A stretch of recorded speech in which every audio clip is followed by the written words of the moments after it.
Over millions of years, animals have adapted and evolved an arsenal of deadly weapons to hunt, defend, and attack.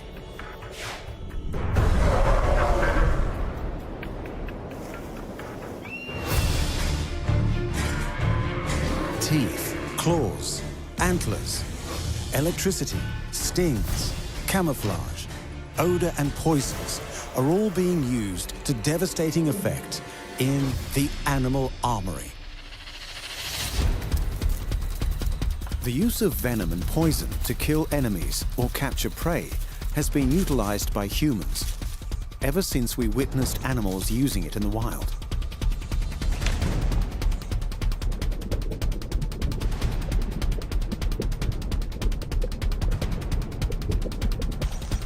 Many animals are venomous, but few are as deadly as these. Although their rattles give ample warning to potential predators, the venom of the rattlesnake has proved invaluable in its search for food and protection.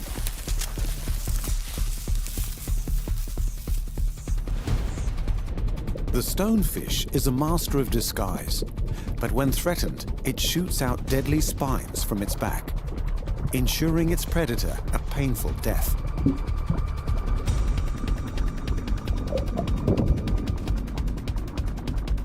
More notably, the scorpion has been a symbol of terror for thousands of years, thanks to its whip-like tail that stabs its victim, delivering a lethal dose of venom.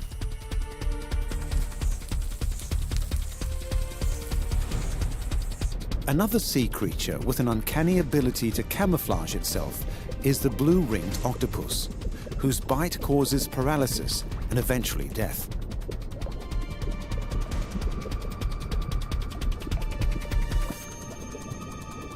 Cane toads have been introduced to countries where they don't naturally occur. Thanks to their toxic skin, almost all potential predators will avoid them, allowing them to dominate vast areas of land. The funnel web spider latches onto its victim, biting multiple times with massive fangs and delivering venom that can kill an adult human in as little as 15 minutes. The Gila monsters possess a venom so powerful that cowboys would tell tales of their fatal bites.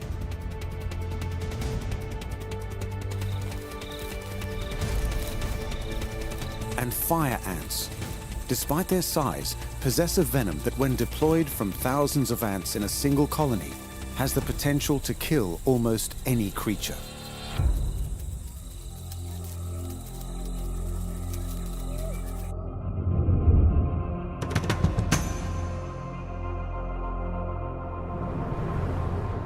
Images of the most powerful deities worshipped by the Aztecs and Mayans were emblazoned with depictions of the rattlesnake, their vision serpent, who worked as a conduit between this world and the next.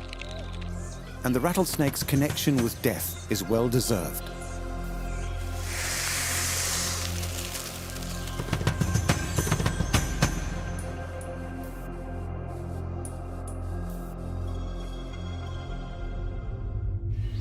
Native to the Americas and ranging from British Columbia to Argentina are 42 known species of rattlesnake. Their size can range anywhere between 1 to 8 feet long.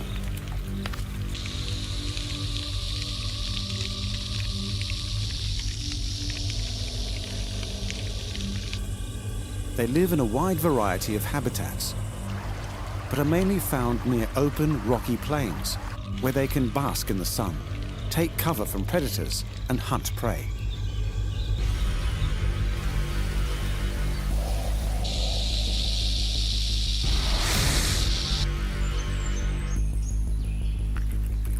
They favor small animals like birds, lizards, and rodents.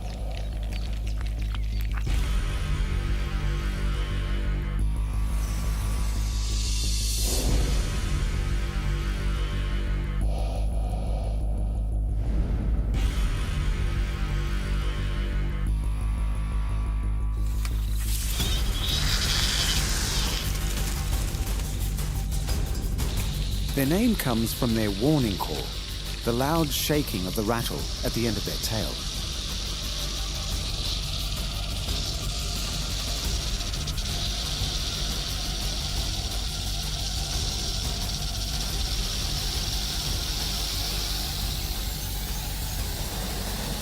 Ground squirrels and king snakes, who are immune to their venom, pay no attention to the warning.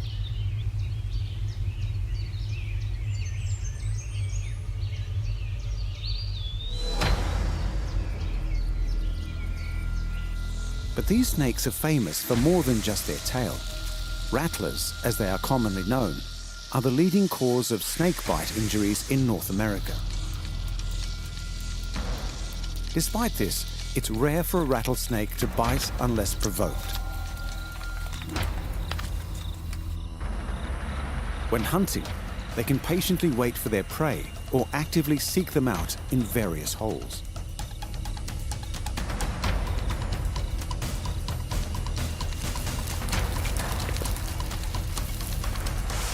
Rather than using constriction like many other snakes, the rattlesnake will strike in half a second, injecting their prey with venom.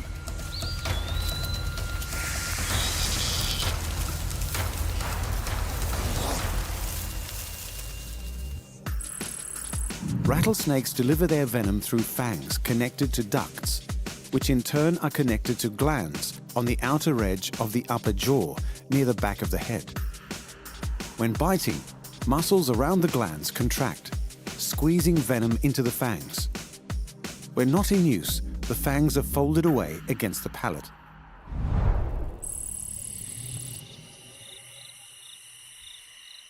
They are born with fully functioning fangs and venom, and most rattlesnakes can even control how much venom they inject.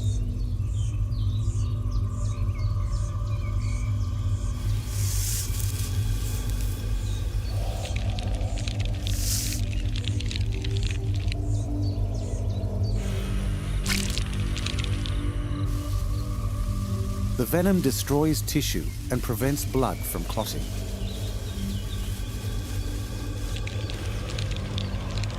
A bite from the rattlesnake can cause severe paralysis.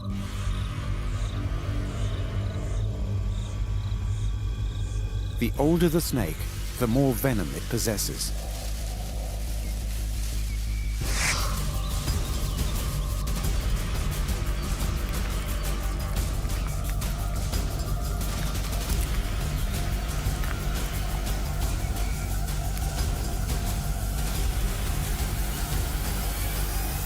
If bitten, the snake's prey doesn't immediately die and appears to escape. But it doesn't take long for the venom to act. Through scent, the rattlesnake can track its prey until it eventually dies.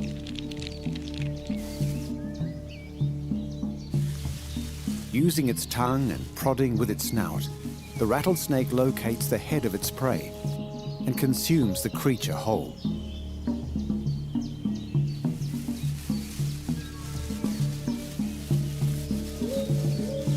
The digestive juices of the rattlesnake are very powerful, breaking down flesh, bone, feathers, and everything in between. If the prey is small, the snake will continue to hunt. But if large enough, it'll find somewhere warm and safe to rest while digesting, until it's time to hunt again.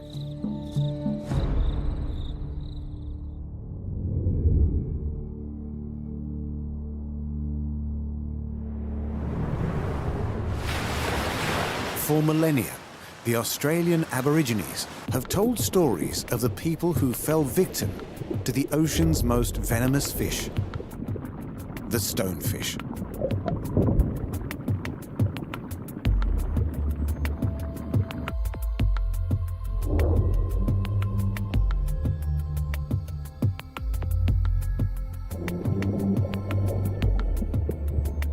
Found throughout the coastal regions of the Indo-Pacific, they are extraordinarily dangerous and fatal to even humans.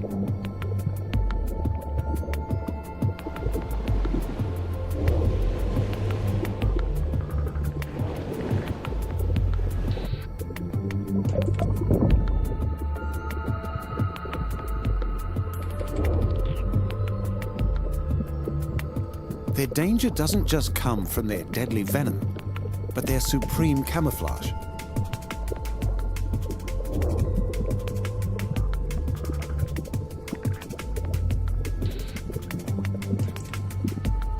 Stonefish are often brown or grey with patches of yellow, orange or red, and are easily mistaken for rocks or coral.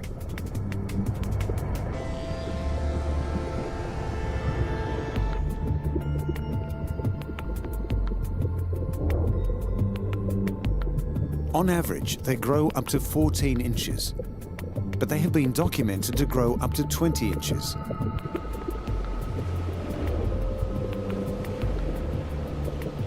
They can usually be found amongst rubble and coral, under rocks or ledges, and on the ocean's floor,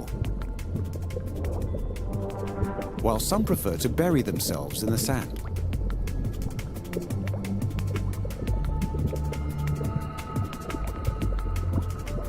Their camouflage allows them to be deadly ambush hunters, lying in wait for fish or crustaceans to swim by.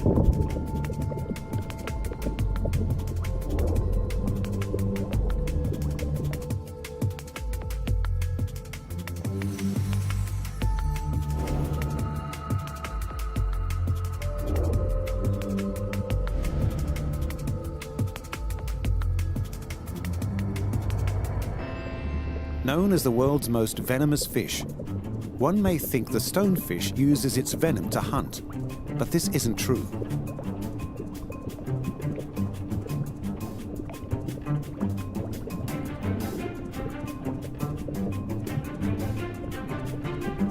Their true weapon is speed. High-speed cameras are needed to properly see their attacks.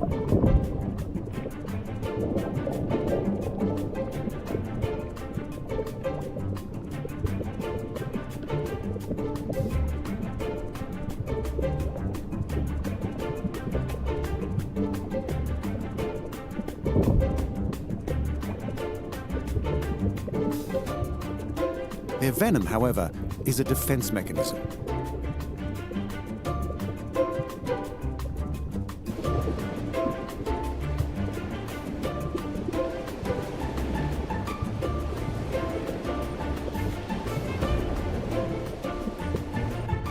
When preyed upon, the stonefish first rely on their camouflage.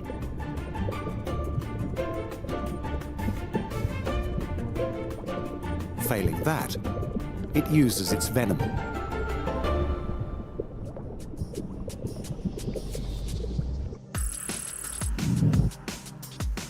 Each stonefish possesses 13 rigid dorsal fin spines, capable of injecting its venom.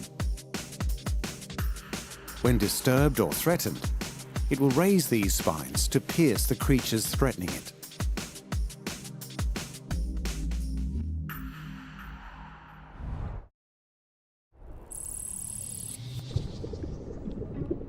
Their venom possesses both cardiovascular and neuromuscular toxicity.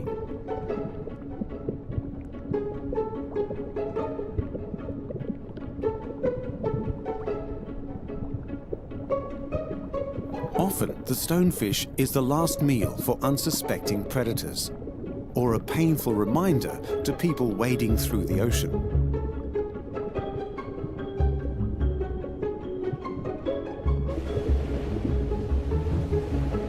These deadly and elusive creatures wait patiently to use their lethal weapon, as and when they're required.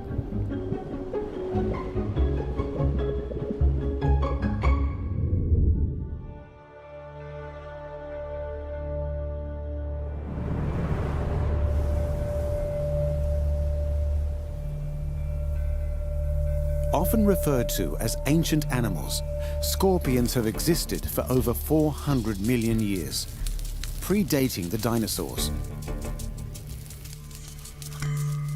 They have always struck terror in the hearts of people, thanks to their fearsome look and venomous sting.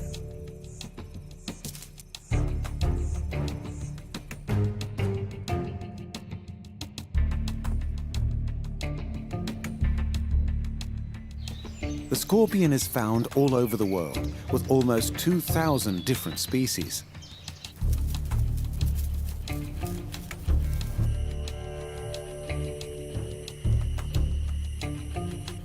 Able to live in most environments, from deserts to jungles, scorpions can live to anywhere from 6 months to 25 years.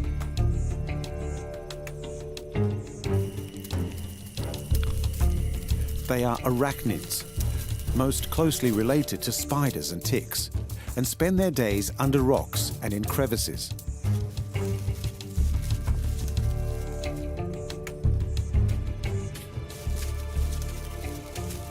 It's in the night, under the cover of darkness, that the scorpion hunts.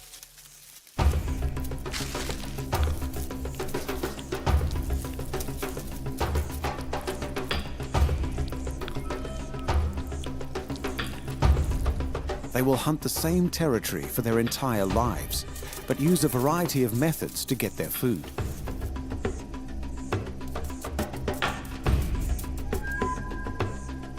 Most scorpions hunt insects and spiders using their venomous stinger.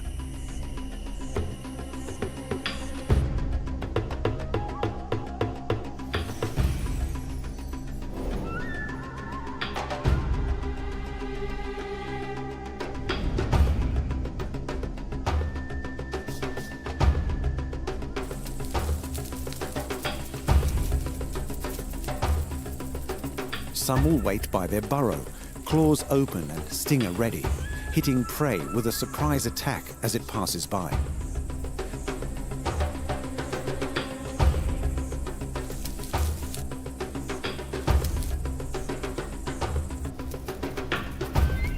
Others actively forage for their prey.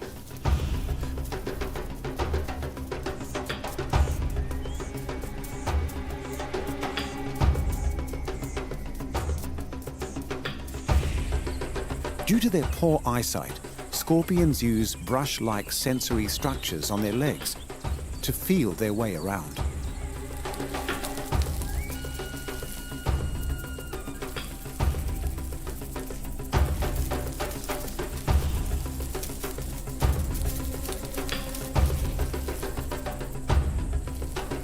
Being carnivores, their diet consists solely of the animals they catch.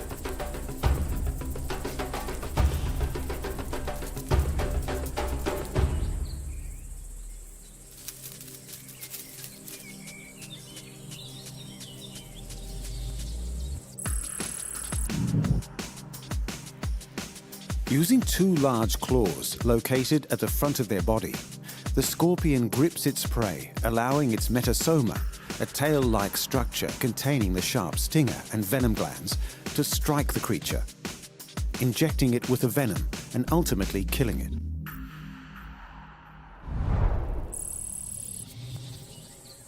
Thanks to their venom, the scorpion can eat undisturbed.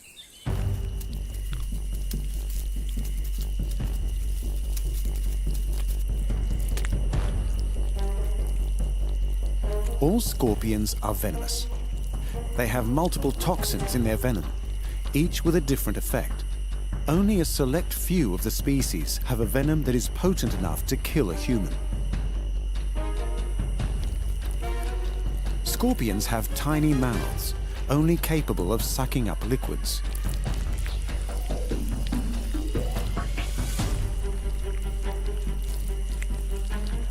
Once captured, enzymes in the venom dissolve their prey's insides, allowing the scorpion to eat it from the inside out.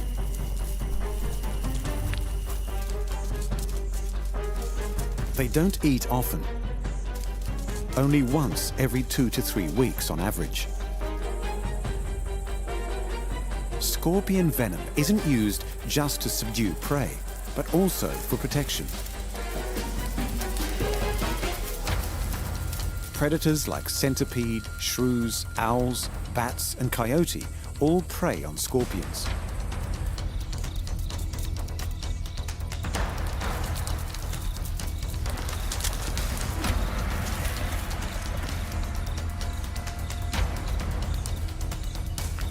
But it's the meerkat and mongoose that are their biggest threat, as both animals are immune to the scorpion's venom.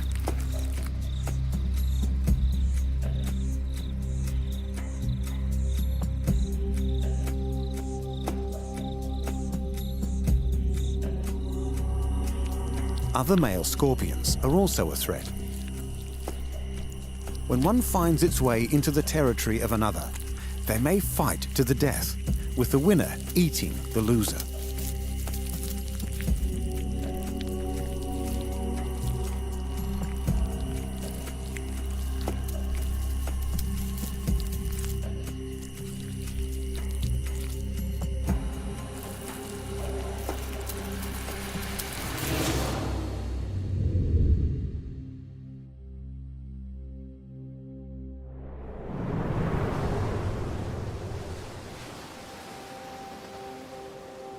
In addition to impeccable camouflage and a flexible body that can fit into the smallest of spaces, the fascinating blue-ringed octopuses possess venom that can kill.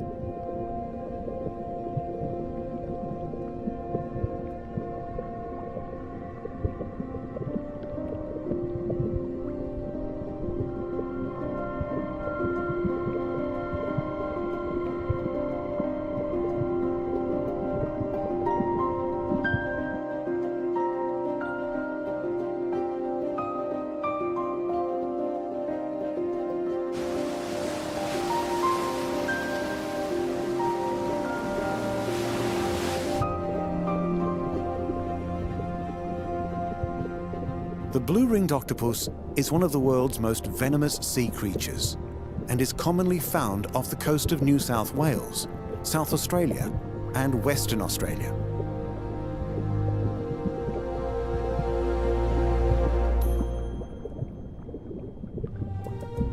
They have a lifespan of around 2 years.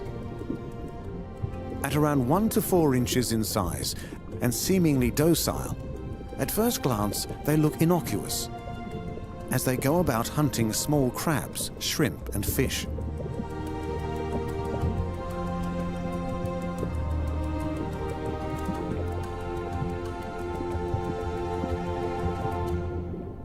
But when threatened or provoked, their body lights up with iridescent blue rings, contrasting against their normally yellowish skin.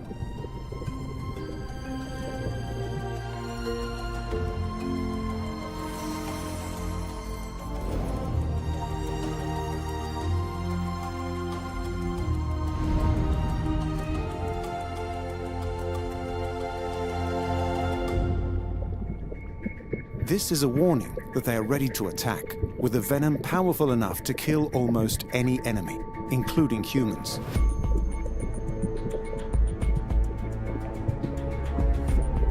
Like other octopus species, all kinds of blue-ringed octopus make the most of their surroundings.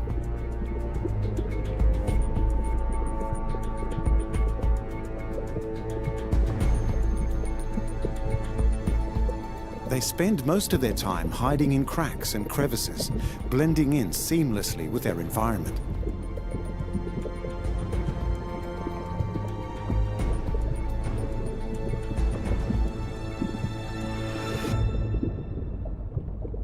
This protects them from predators like moray eels, gropers, sharks, and snapper.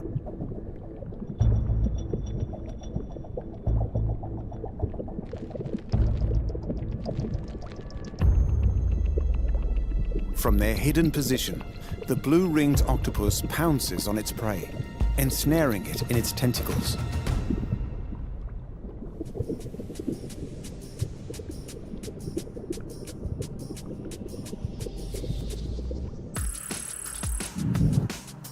The mouth of the blue-ringed octopus is a horn-like beak located at the center of where its tentacles meet. It uses it to pierce through the exoskeleton of crab and shrimp to release its venom into the prey, produced by bacteria in the salivary glands.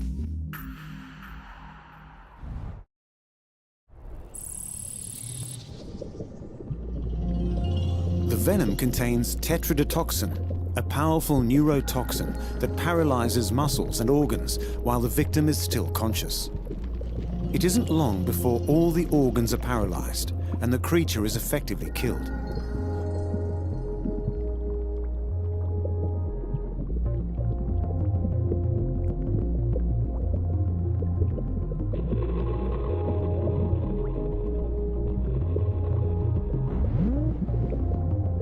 blue-ringed octopuses carry enough venom to kill 26 adult people. And with no anti-venom currently available, it remains one of the deadliest inhabitants of the ocean.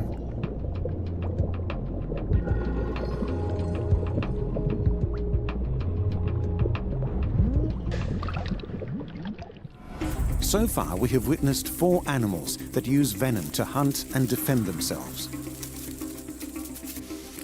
The rattlesnake dominates the Americas with the toxic venom it delivers through its fangs, following a warning from its rattling tail. The stonefish are efficient ambush hunters whose venomous spines do nothing to help them find food, but protect them from would-be predators. The deadly scorpion, found all over the world, grabs its prey in its claws to strike it with a stinger on its tail to deliver its lethal venom. And the blue-ringed octopus, so called for its iridescent blue rings that flare up on its skin before it inflicts a venomous bite that can easily kill a human.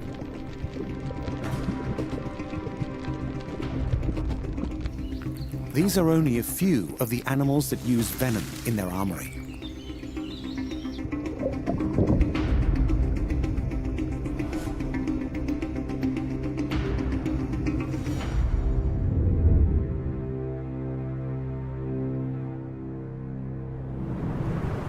Originally from the Americas, then used as biological control for pests in the sugarcane fields of northern Australia, the cane toad has become a pest itself due to its rapid reproduction and a lack of predators.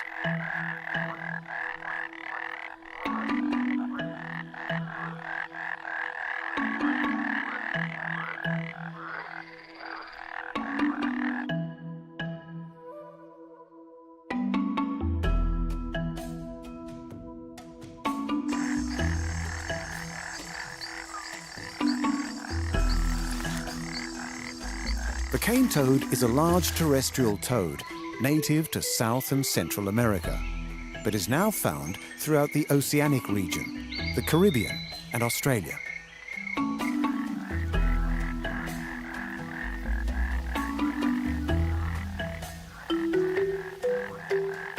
Females are significantly bigger than the males of the species, with an average length of 4 to 6 inches and a life expectancy of 10 to 15 years in captivity.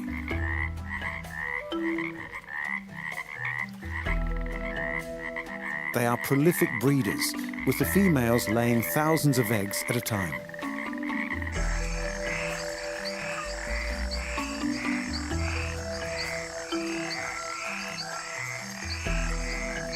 Their penchant to breed have made them invasive pests in countries where they've been introduced, where they were intended to combat other pests, like the cane beetle.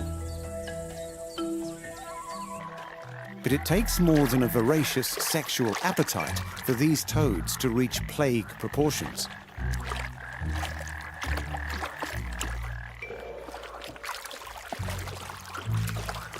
Vision is the primary method by which cane toads detect their prey, but they also have a keen sense of smell. Cane toads will eat small rodents, reptiles, other amphibians, birds, and just about anything else they can fit in their mouth, including plants, dog food, and household rubbish. Thanks to their non-discriminatory diet, the toads thrive. The poison glands on their skin make them highly toxic, killing most animals that eat them, limiting the number of predators to keep the species in check.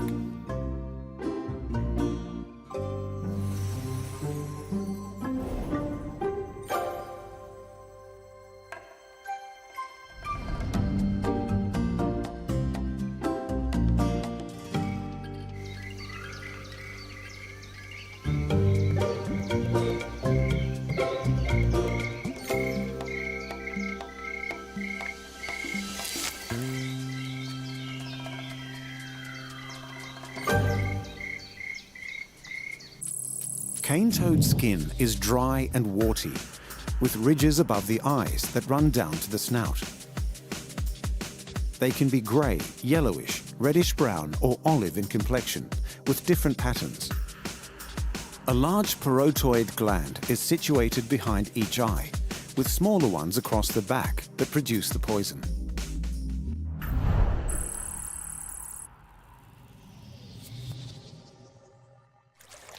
Even cane-toed tadpoles are highly toxic if ingested.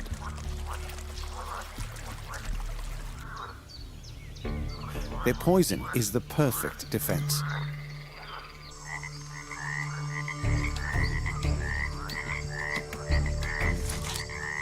In its natural habitat, predators include wetland birds like ibis, eels, snakes, and bullet ants.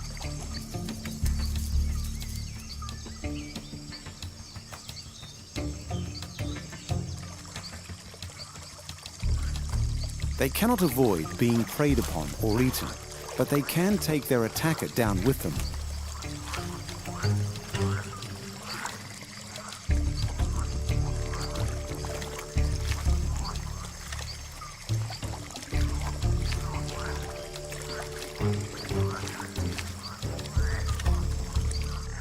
The glands on their skin secrete a milky white fluid called bufotoxin that kills not just animals, but also humans if ingested.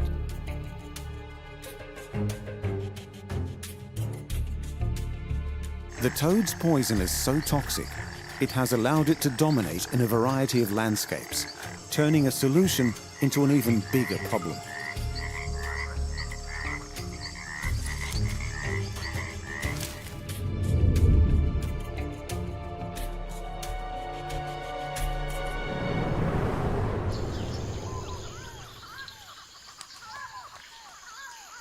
Striking fear into the heart of arachnophobes since its discovery. With an aggressive reputation and arguably the world's most toxic spider venom, the funnel web is a force to be reckoned with, both in the Australian bush and suburbs.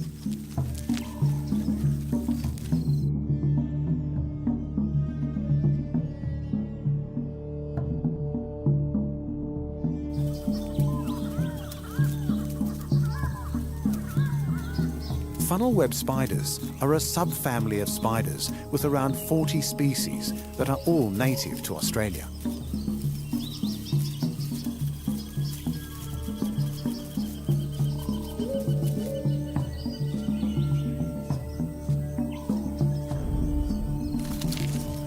Funnel webs live mostly off a diet of insects, but occasionally hunt small reptiles and frogs.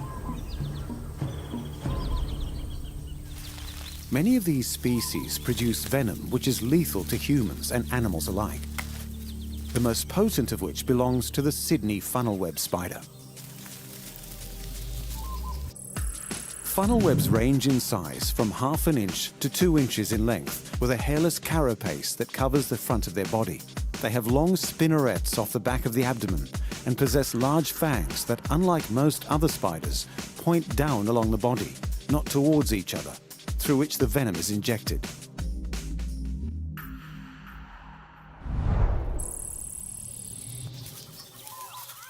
Funnel web fangs are so powerful they can easily penetrate a fingernail or soft shoe.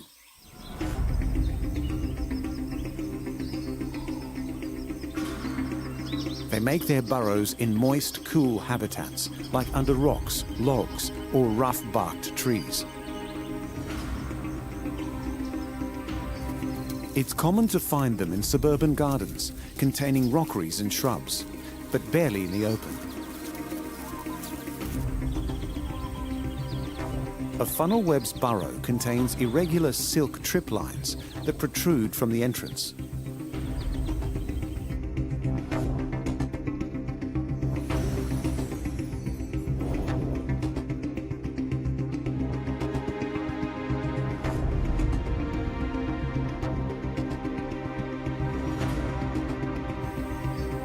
These trip lines signal to the spider when prey is nearby, so they can rush from their burrow and ambush their unsuspecting victim.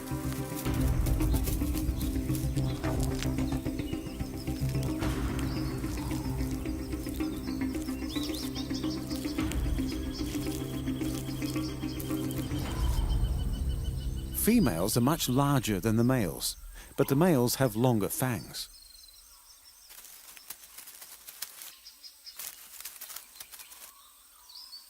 Adult males wander during the warmer seasons to look for females to mate with.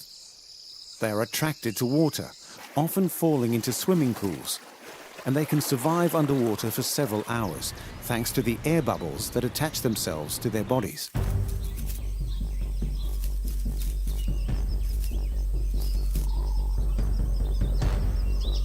They aren't normally aggressive, but if threatened, the funnel web spider will ferociously defend itself, rearing back, raising its front legs in the air and baring its fangs before striking.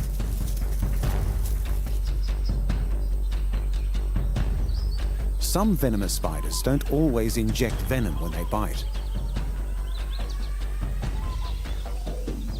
However, it's very rare for this spider not to inject venom when it strikes. Male Sydney funnel webs have been known to produce fatalities thanks to its specialized venom that only affects primates. Due to the size of the spider's fangs, the funnel web's bite is very painful, leaving puncture wounds and local bleeding.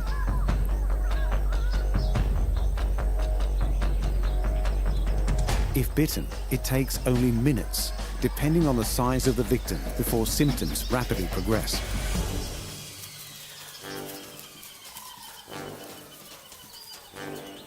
Without treatment, a human can be dead within 15 minutes of being bitten. Funnel web spider venom contains chemicals that attack the nervous system of humans and other primates. Oddly, it doesn't affect the nervous system of other mammals.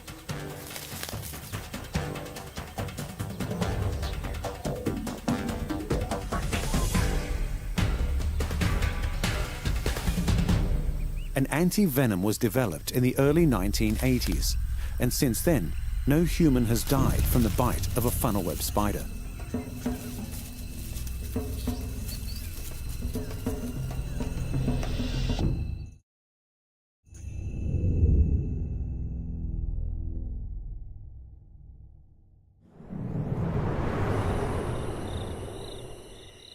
In the American Old West, pioneers told stories of great lizards with toxic breath and a deadly bite. These stories evolved from true events about the Gila monster, a venomous lizard.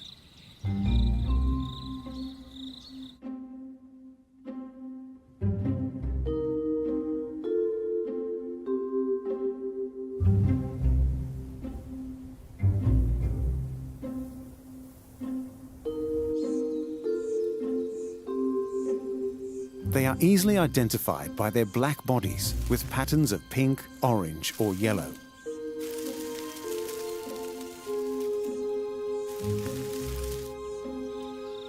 Gila monsters usually weigh up to 1.5 pounds, with the heaviest being recorded at 5 pounds. They move very slowly and grow up to 2 feet in length.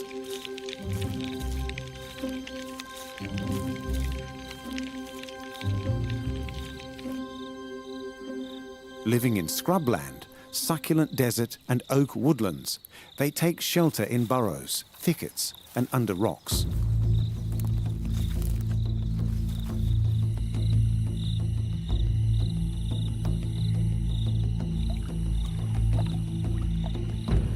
They love water and are often observed immersing themselves in puddles after rain.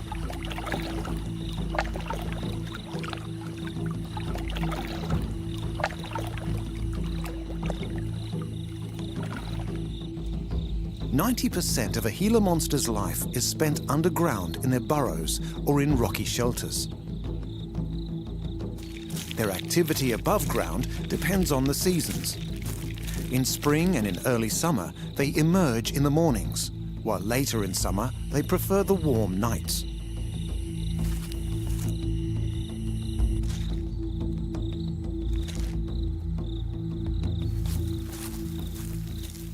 Coyotes and raptor birds are the predominant threats to Gila monsters, while they themselves prey upon the eggs of various animals. and sometimes small birds, mammals, reptiles, insects and carrion, as and when the opportunity presents itself.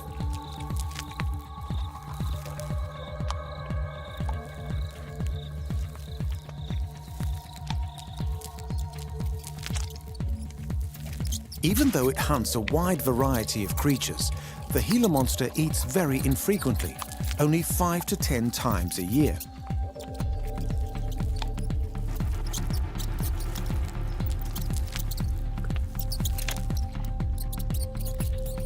For this reason, when it does feed, it will eat up to a third of its own body mass.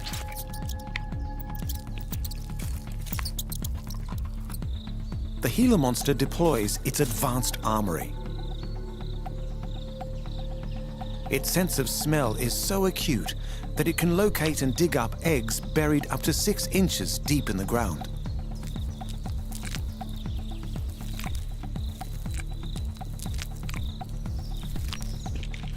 And even track a trail made by a rolling egg.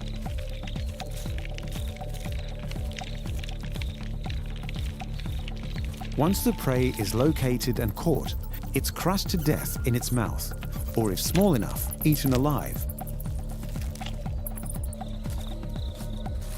But its hunt for food isn't restricted to the ground. Gila monsters can climb trees and cacti in their search for eggs.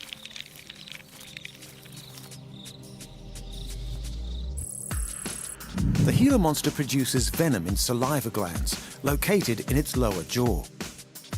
They lack the muscular force to actually inject any venom. Instead, it's transferred from the gland to the teeth by chewing. This chewing action draws the venom from the gland to the tooth and into the victim.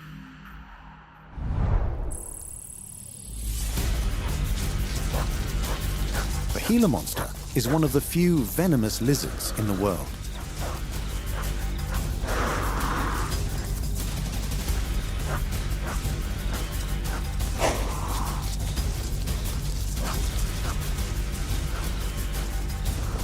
Because Gila monsters usually prey on helpless creatures and eggs, it's believed their venom has evolved as a defense mechanism, along with their bright coloring, warning potential threats of their toxicity.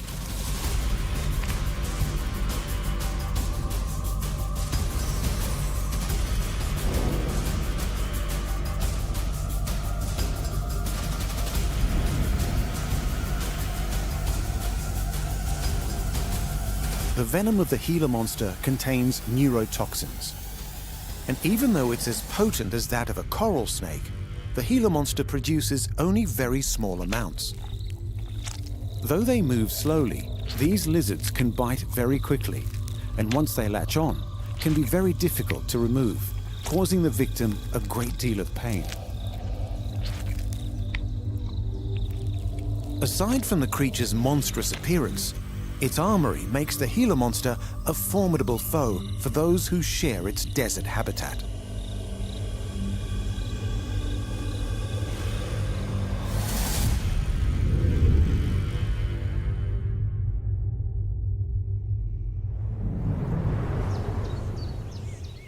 There are thousands of species of ants, but only a small minority of these species have the ability to sting and inject a victim with venom. The most famous of these ants have been introduced to several countries around the world, where they are now considered dangerous pests. Easily recognized by their red color and painful sting, the fire ant is known by a variety of names, depending on where in the world they are.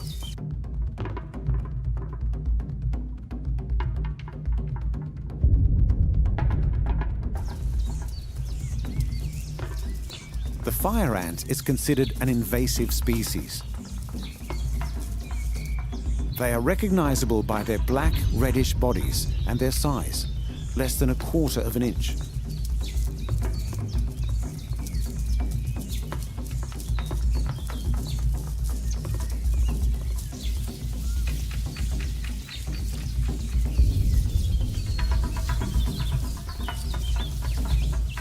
Mature fire ants look like any other ant, with bodies typical of any insect.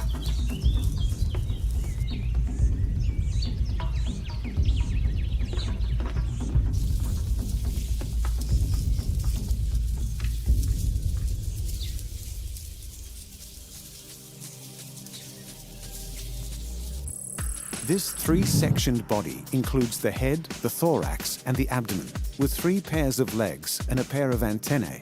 Many species of ants bite, and formicine ants can even spray acid to irritate their victims. But fire ants have a dedicated alkaloid venom sting, as well as mandibles for biting. Within a large nest of fire ants, workers exist in a variety of sizes, which is rare among ants.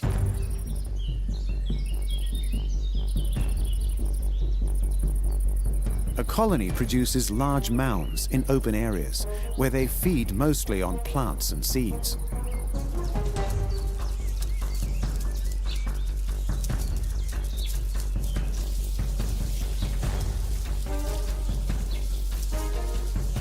But fire ants are also extremely aggressive and often attack small animals, killing them.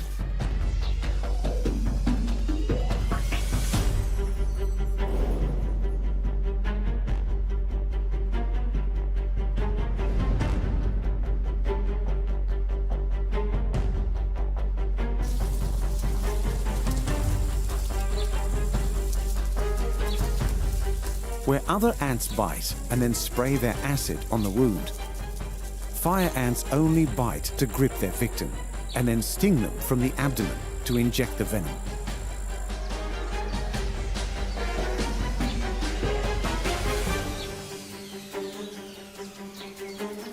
It creates a painful sting that's likened to being burned, hence the name.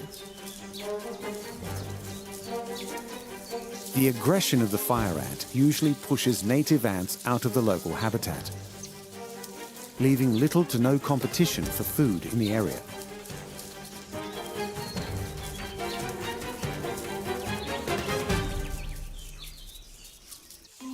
Fire ants build their nests near rivers, ponds, and other areas with moist soil. The nests are often concealed underneath objects like rocks or logs. If there is no cover, dome-shaped mounds are created, reaching heights of 16 inches. A colony is usually founded by a small group of queen ants. But even if only one of them survive, it can quickly expand into thousands of ants.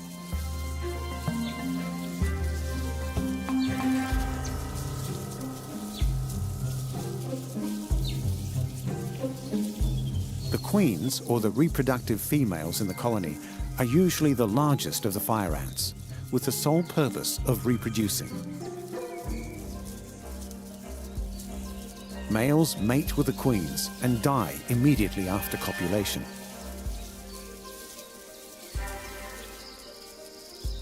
Other roles in the colony include the soldier ants, who have larger, stronger mandibles, and the workers, whose job it is to maintain the upkeep of the nest, foraging for food and caring for the eggs and the larvae.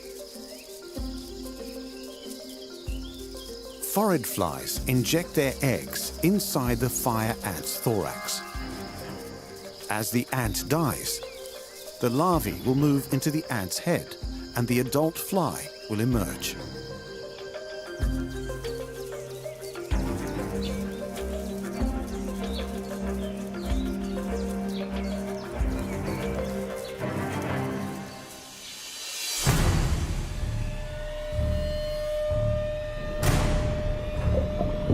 For thousands of years, human beings have used poison as a means to execute, assassinate, and murder their foes.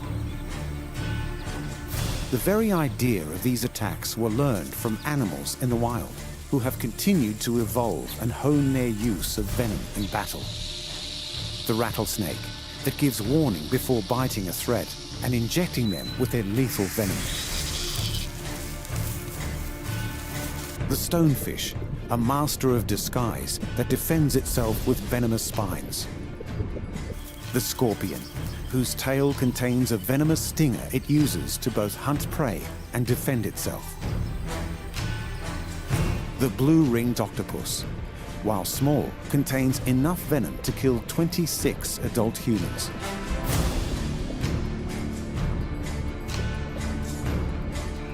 The cane toad doesn't sting or bite. Instead, its skin is covered in a toxic substance that, when eaten by a predator, is lethal.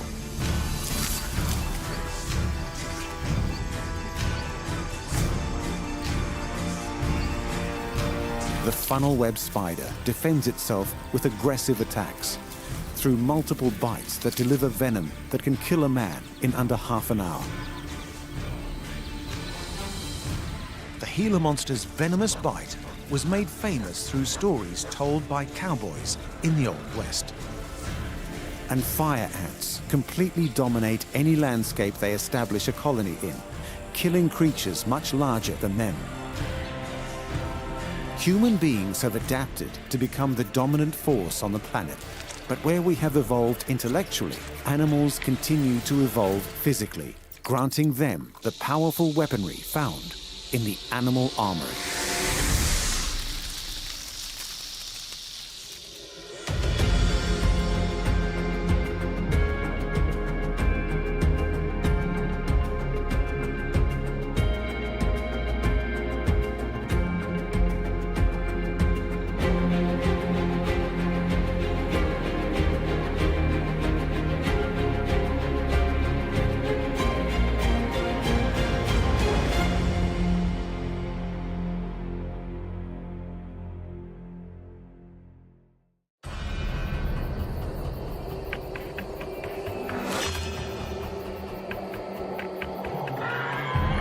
Over millions of years, animals have adapted and evolved an arsenal of deadly weapons to hunt, defend, and attack.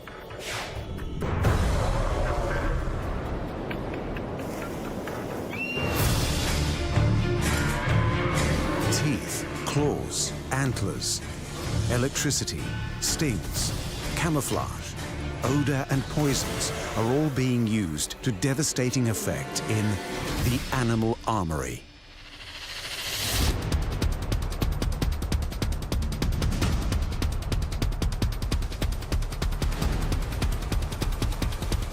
In the frigid waters of the Arctic, the walrus depends on its surprising ability to spit in order to feed.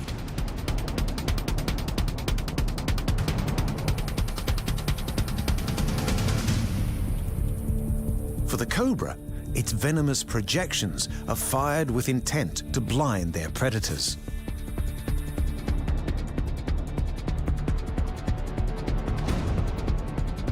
And for the jawfish, spitting provides them with a home and the means to defend it.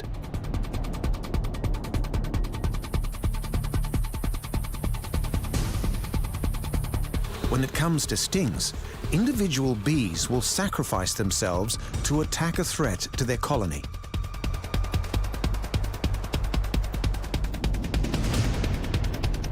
Jellyfish trawl their stingers through the world's oceans to capture prey and ward off predators.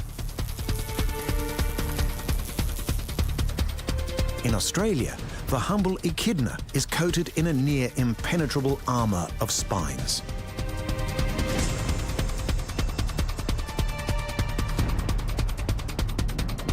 Stingrays, despite their infamy, reserve their deadly sting for self-defense.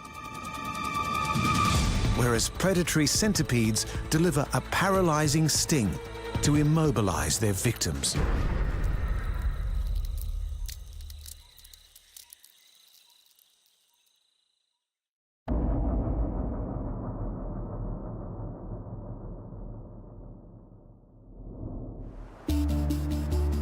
A treacherous and ever-changing frozen landscape, the Arctic and its surrounding waters are among the most hostile environments on the planet.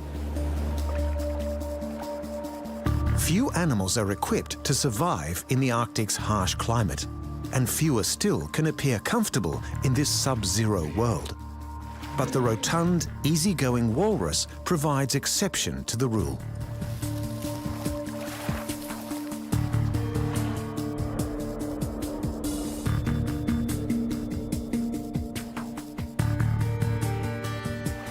Highly social animals, walruses are commonly found in massive herds, numbering in the tens of thousands.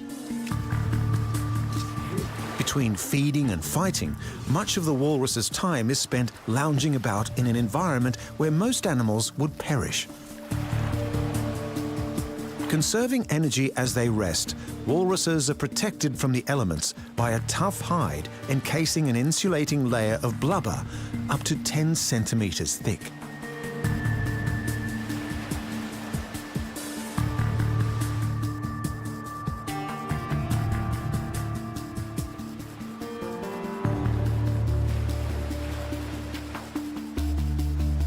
Famed for their tusks, the walrus's elongated canines can reach a meter in length.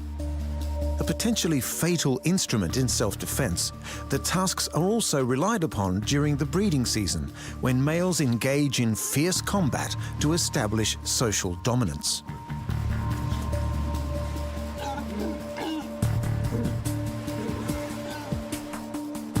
But the walrus has another unexpected weapon in its arsenal. One that is commonly used but rarely witnessed: spit.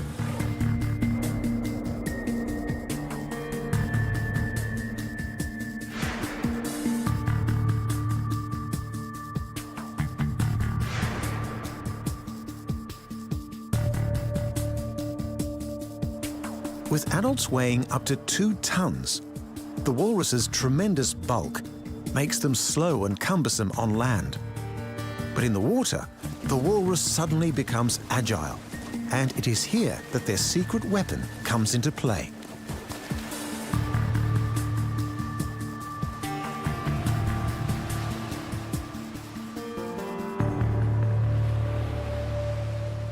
Feeding primarily on mollusks, the walrus must consume about 5% of their body weight per day.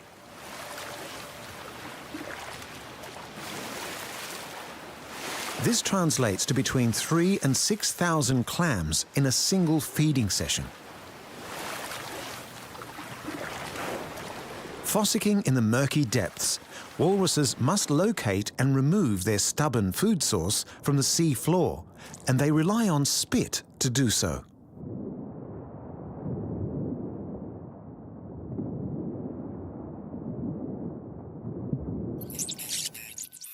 Drawing large amounts of water into their uniquely vaulted mouths, walruses are able to fire a high-pressure jet stream at the otherwise inaccessible mollusks.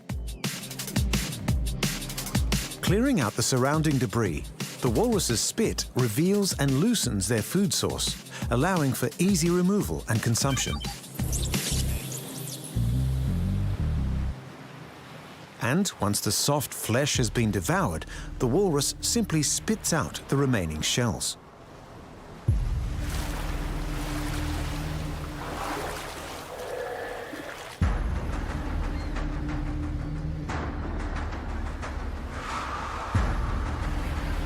As effective as their unique spitting technique is in feeding, it is often little protection against the Arctic's other predators.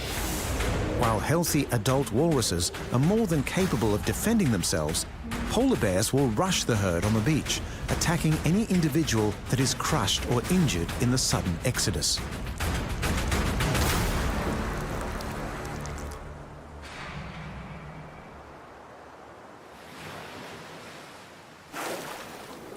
Even in the water, they are not entirely safe, with killer whales known to target calves or otherwise unwary walruses from the depths. With their predators equally determined and well-equipped, the seemingly relaxed walrus must remain ever ready in the unforgiving Arctic.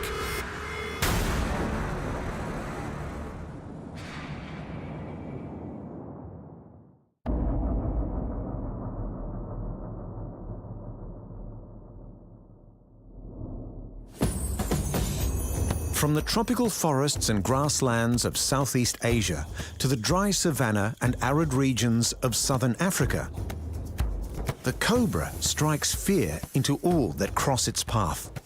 And this is by design.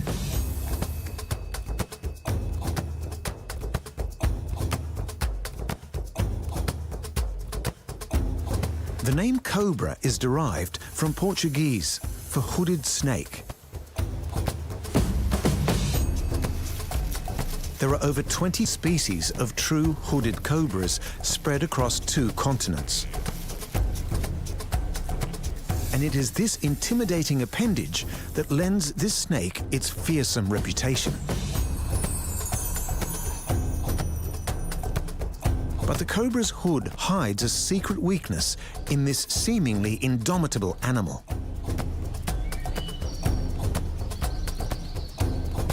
While non-venomous snakes, such as boas and pythons, will grab their prey and squeeze them to death,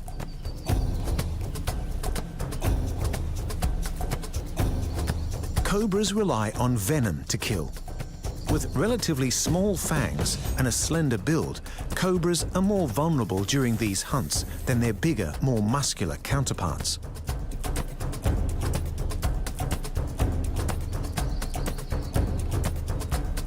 Needing to bite down and hold on to their prey in order to deploy their deadly venom against smaller animals, this aggressive technique poses little danger to the cobra.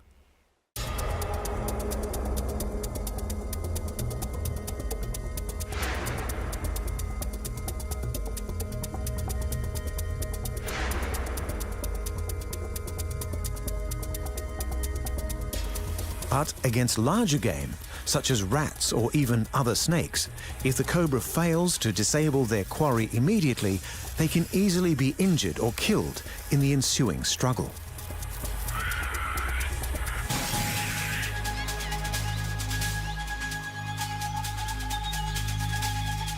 This is where the fearsome hood comes into play.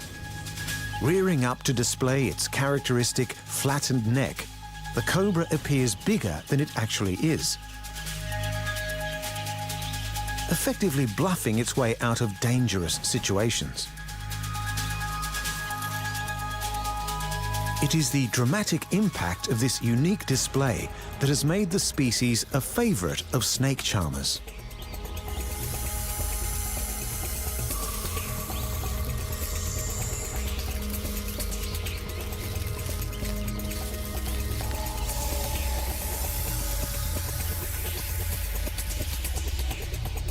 But some cobra species have another, more dangerous weapon in their defensive arsenal. While all venomous snakes secrete venom from their fangs, spitting cobras have modified this trait to launch long-range assaults.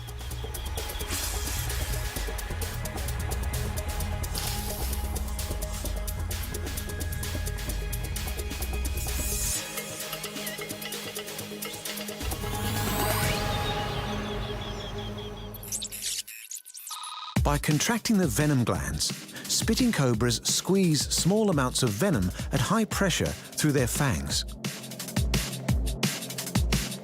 Enlarged fang holes direct the venom upward and outward, the snake simultaneously flaying its head to widen the target area of the spray. Projecting over 2 meters with lightning speed, the venom combines neurotoxins and cytotoxins, allowing it to damage nerve tissue and shut down individual cells. If this deadly spray is inhaled or comes into contact with a cut, it can cause serious damage. But the real target is the eyes, with the cobra seeking to blind its attacker.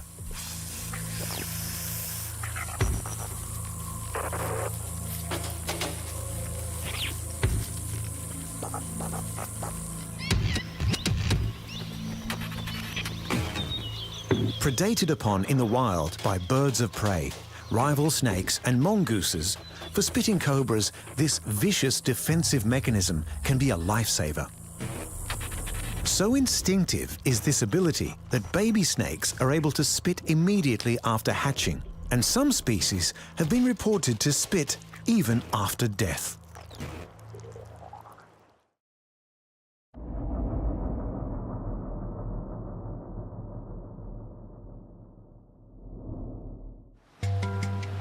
Found throughout the Atlantic, Pacific, and Indian Oceans, one species of fish has evolved its talent for spitting to be used in a variety of applications.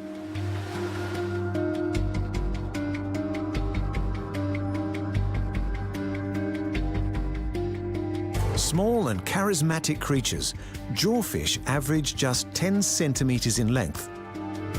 Occupying challenging terrain and ready to duck for cover at the slightest hint of danger, there are currently over 80 described species of jawfish, with more being discovered all the time.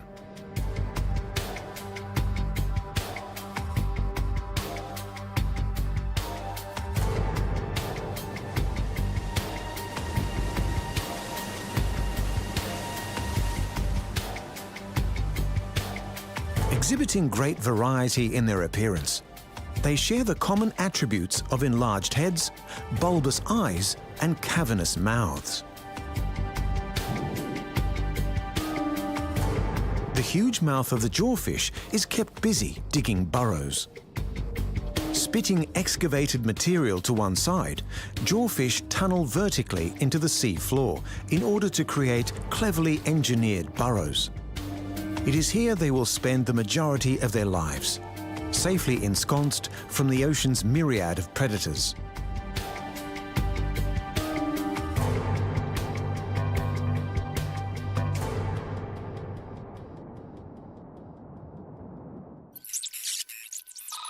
Scooping up mouthfuls of sand, pebbles, and coral rubble into its enlarged mouth chamber, the jawfish contracts its gills to force the debris back out again.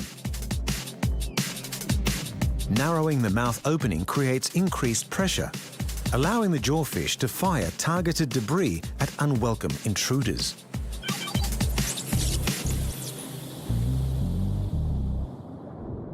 Unable to either outswim or fight off the many predators that target them, jawfish are extremely vulnerable in the open water.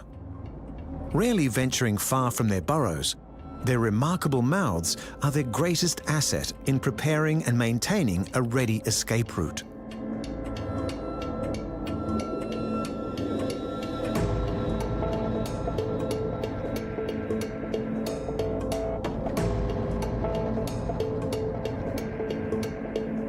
When danger has passed by, a jawfish will cautiously check that the coast is clear before re-emerging from the safety of their burrows.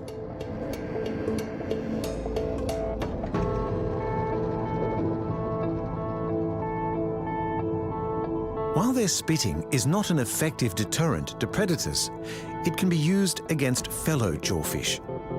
Investing so much of their energy into digging and fastidiously cleaning their burrows, it is no surprise that jawfish are highly territorial.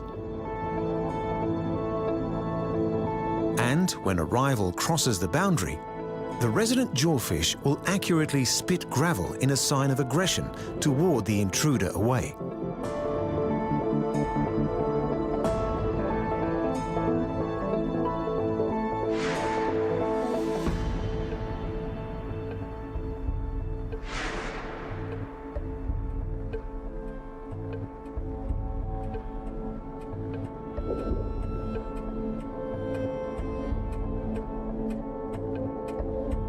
But the jawfish's reliance on its mouth does not end with digging and spitting, with the males of the species also practicing mouth brooding. Carefully incubating their eggs while holding them in their mouths, the fathers-to-be will open wide to aerate their young, foregoing food themselves until the newborns are hatched.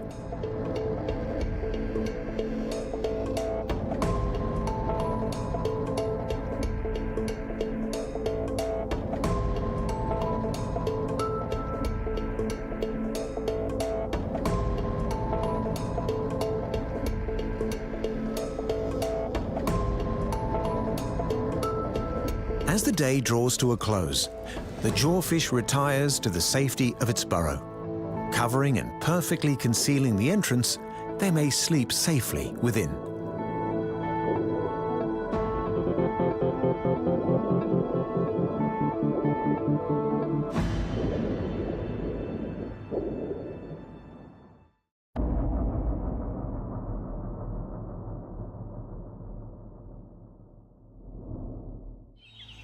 When it comes to stings, for most there is one animal that comes immediately to mind. Perhaps the best-known member of the insect world, the bee.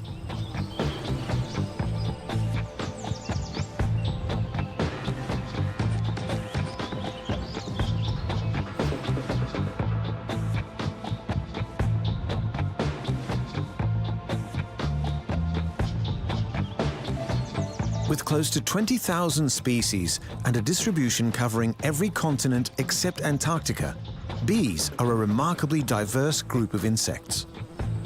Not all bees make honey, and not all bees are able to sting. But for the many different varieties of honeybee, stinging is a vital defense mechanism in protecting this invaluable resource.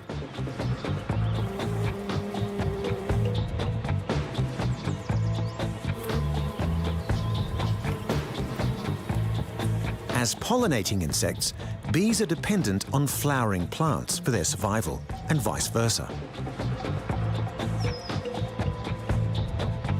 So while the bee's armory is not to be dismissed, it is the mutually beneficial relationship with their food source that has assured their survival, with plants and bees co-evolving for tens of millions of years.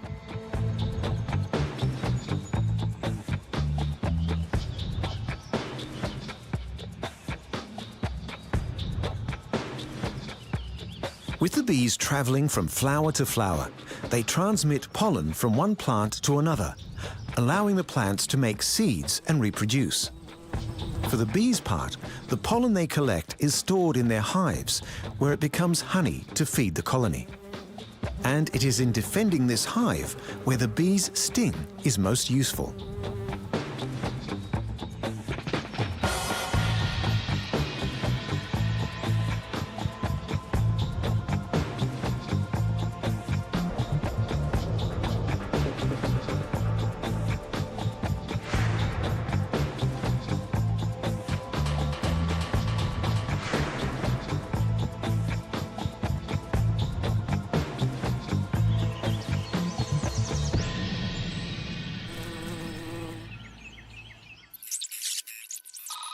A honeybee stings using a modified egg depositor called an ovipositor. Barbed at the end, when the stinger enters its victim, it lodges, enabling venom to be pumped from the venom sac.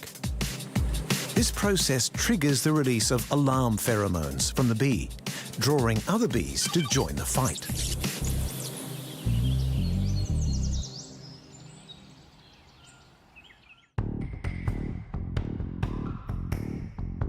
While capable of repeatedly stinging thin-skinned animals, when it comes to thicker-skinned mammals, such as humans, the honeybee's barb is lodged tight, tearing loose from its abdomen and causing its death. However, the relentless sting lives on, pumping venom until its sac is completely drained.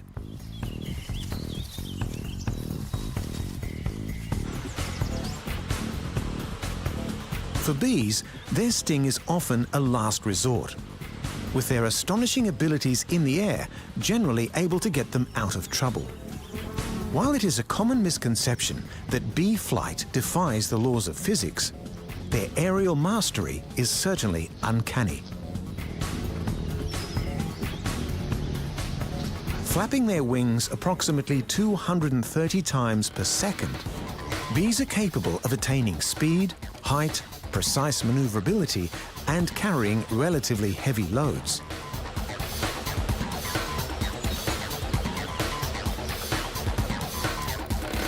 But for all their advantages, bees know a great many predators in the wild. Among them, their close relative, the ant.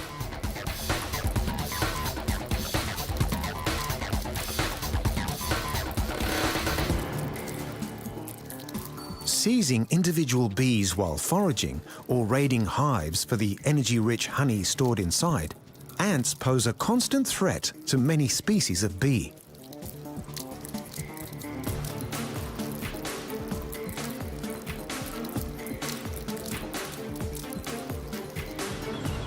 Social insects, the inspiring teamwork of honeybees is evidenced in their intricately structured, highly organized hives.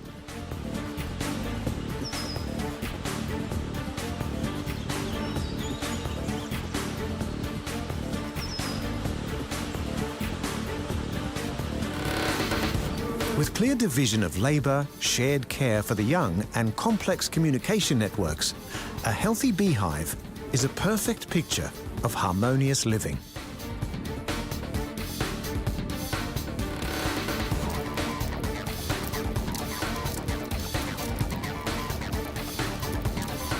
While their sting remains a dangerous weapon, the bees' greatest asset is their ability to cooperate.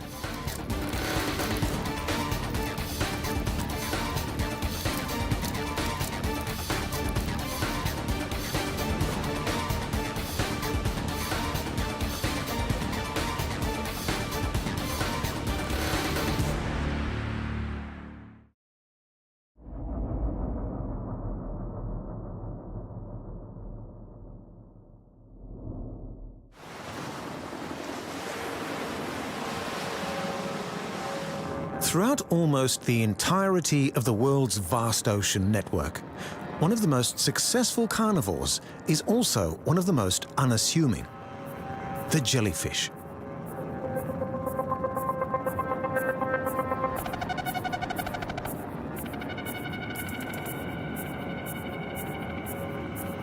From the cold, sunless depths to warm tropical waters, the jellyfish drifts silent and dangerous throughout almost every ocean on the planet and reaches into many of its freshwater systems.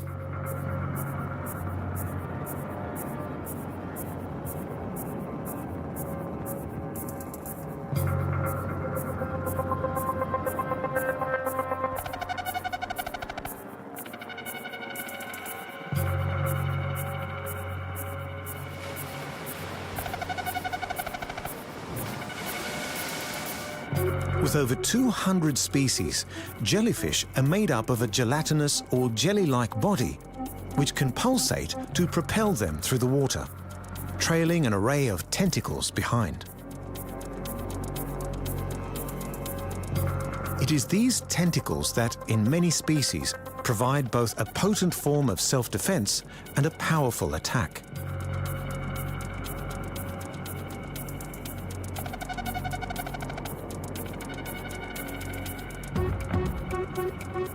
Exhibiting a stripped-down anatomical design, jellies dispense with extravagances such as a stomach, intestines, or lungs, instead taking in nutrients and oxygen through their cells.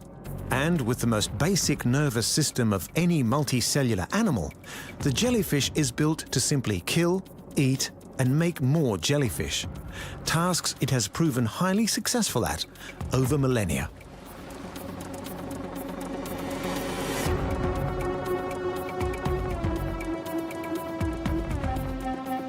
With limited control over their movement, jellies are vulnerable to predation in the open water.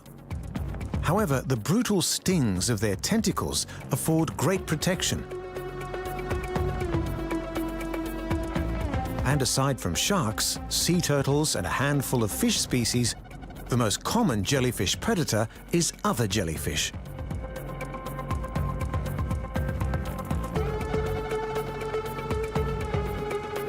Trailing their deadly tentacles like dragnets, jellies practice a distinctively passive form of hunting, feeding on whatever drifts their way, be it fish, crustaceans, or plankton.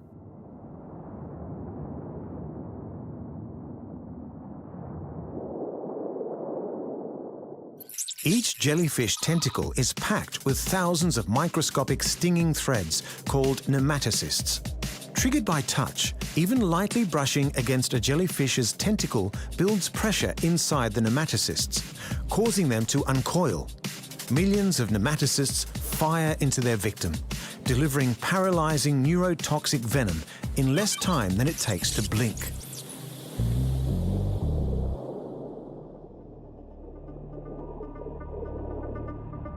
Stinging is not the only weapon in the jelly's armory. Most jellyfish are transparent, making them almost invisible to both predators and prey within the water.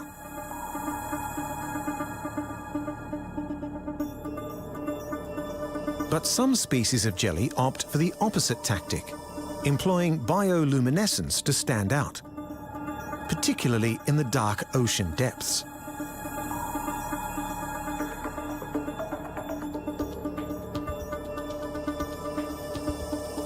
The purpose of this mesmerizing chemical reaction is not fully understood, but it is understood to be a technique to startle and dissuade would-be predators.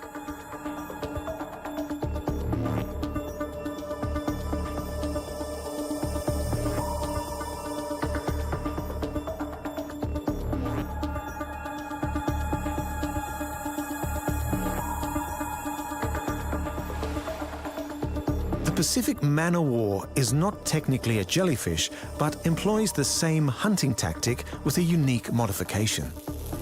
Also known as the floating terror, this creature dangles its tentacles like fishing lines beneath a snail-shaped structure filled with gas, allowing it to hunt from the surface.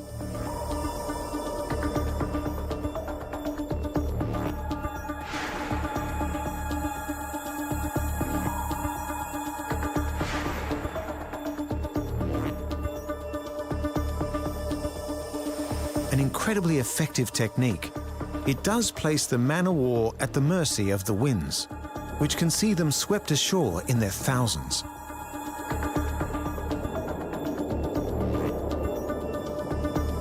The oldest multi-organ animal on the planet, the jellyfish's simple design and deadly stinging tentacles have allowed it to hunt the ocean for over 500 million years, a legacy that is set to continue.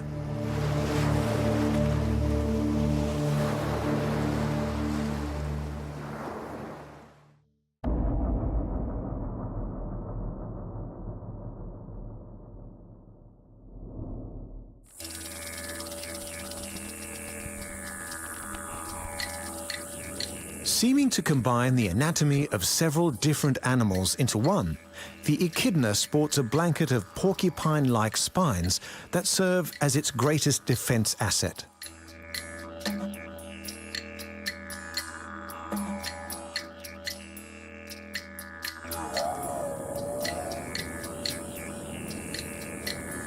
While far more timid than the dreaded snake woman of Greek mythology, after whom they were named, echidnas, like their namesake, combine the qualities of reptiles and mammals.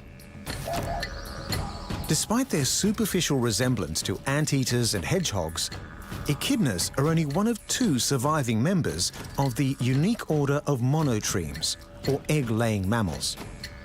Thus, the echidna's closest relative is another unlikely creature, the platypus.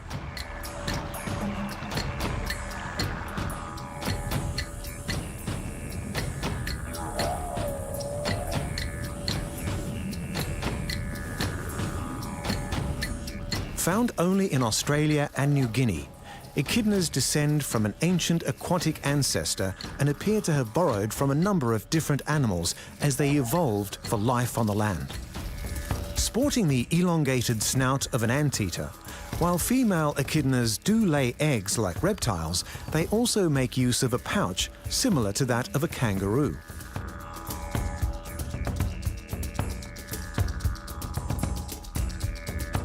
But it is their dense coat of spiny armor that is their most distinctive acquisition, forming an overwhelming obstacle to their many predators.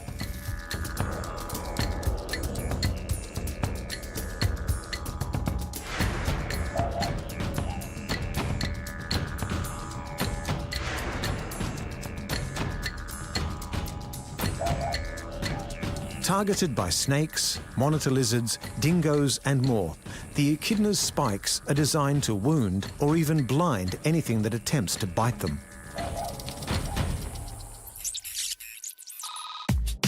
Up to 5 centimeters in length, the echidna's spikes are composed of the same material as human fingernails. Coating almost their entire body, when threatened, the echidna digs its vulnerable underside into the earth with its powerful legs, presenting an impenetrable morass of needles to its attacker. With relatively poor eyesight, the bulk of the echidna's diet is nonetheless made up of tiny ants and termites.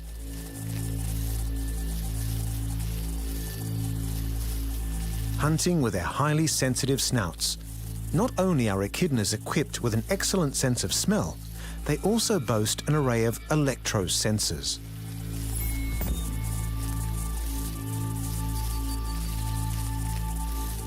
Detecting the faint electrical signals from insect bodies, echidnas are unexpectedly skillful hunters of their prey.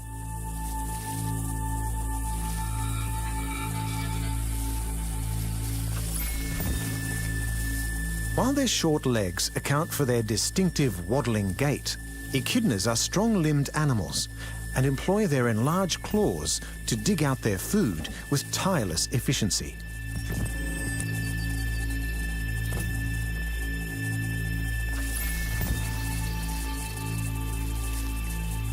And like a microscopic version of their hide, the echidna's long tongue is coated in tiny spines, making for an inescapably sticky appendage to slurp up their plentiful prey.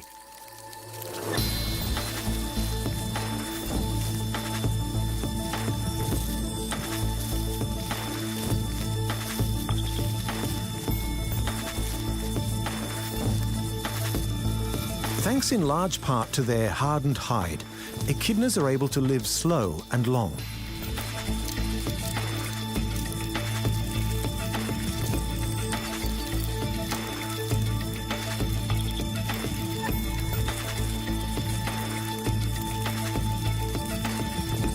Resistant to stress, echidnas have a slow metabolism, allowing them to make the most of their food.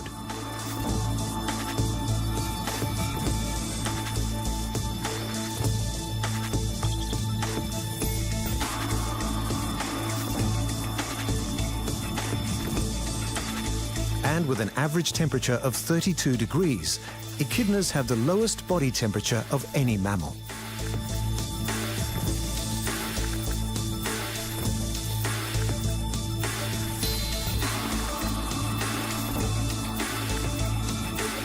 With remarkable longevity for their size, this mysterious armored creature is rumored to live almost half a century in the wild.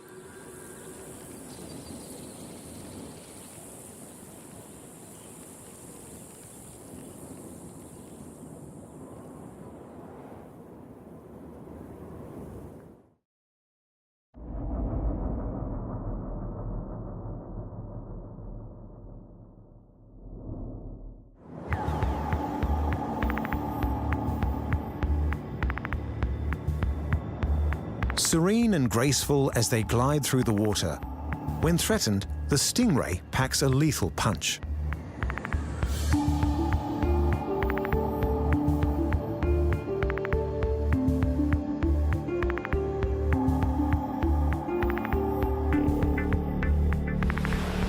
Most commonly found in the coastal shallows of temperate seas, there are about 200 species of stingray.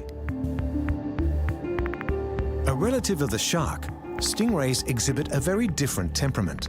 Preferring to keep a low profile, they spend much of their time blended almost seamlessly into the sea floor.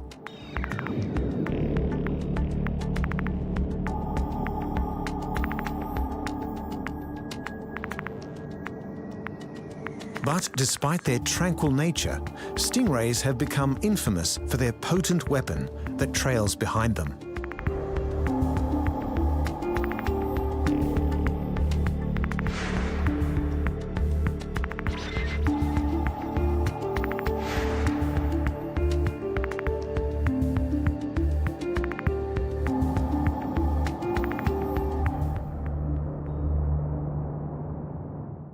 Stingray tails carry up to 2 barbed stings, covering a thin sheath of skin where venom is concentrated. Whipping their tails, the sting punctures the attacker's body, tearing the sheath and allowing a potent cocktail of venom to enter the wound. Many stingray stings also feature serrated edges, meaning they cause massive tissue damage when retracted.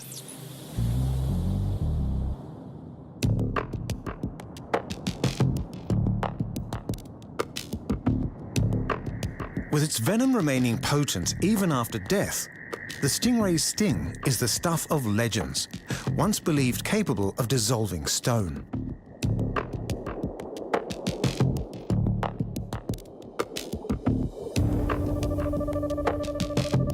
And while the barbed spines of the tails have been used to fashion weapons such as daggers and spears, for the stingray, it is purely used in self-defense.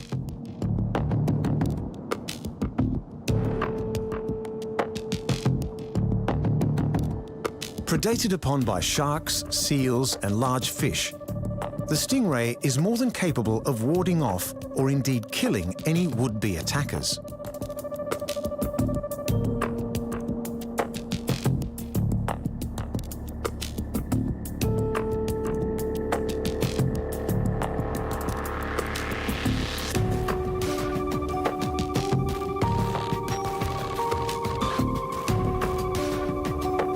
But their deadly tails are not the stingray's only means of protection. Working their flattened bodies beneath the sand, stingrays employ a highly efficient form of camouflage. With eyes situated atop their heads, they can keep watch for danger, and if spotted, will raise their barbed tails in the manner of a scorpion, reminding any would-be predators of the threat they pose.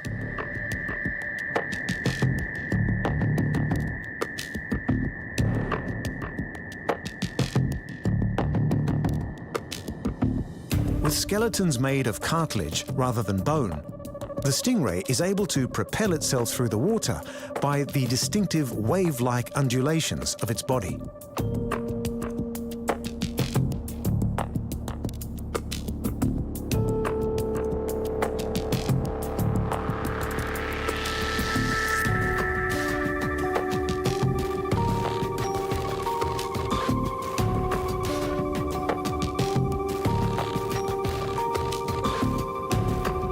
While stingrays do hunt for fish, the bulk of their diet is made up of creatures that many other ocean predators are simply unable to find. Targeting clams, crustaceans, and other small animals hidden from sight, stingrays utilize electroreceptors to pick up on the faint electric fields they generate.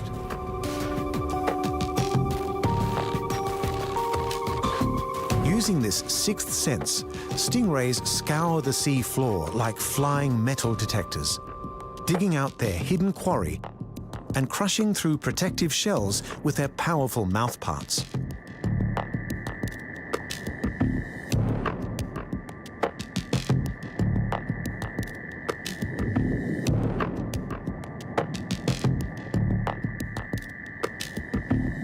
A uniquely designed creature, the stingray has swum the ocean for 100 million years and is well equipped to continue.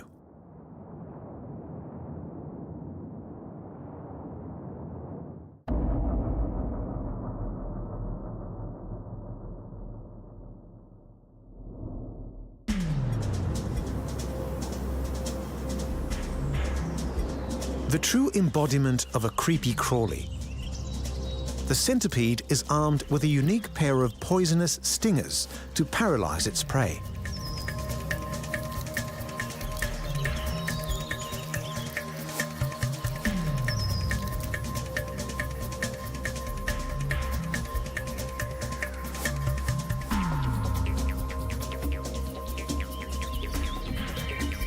With an estimated 8,000 species found in various habitats all over the world, the hardy centipede is an incredible survivor.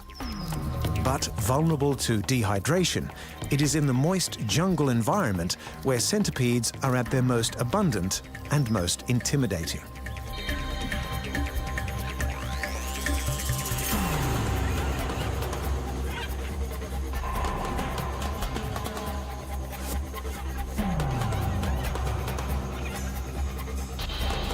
Reaching lengths of 30 centimeters, centipedes are encased in a tough exoskeleton comprised of varying numbers of body segments, each with its own pair of legs.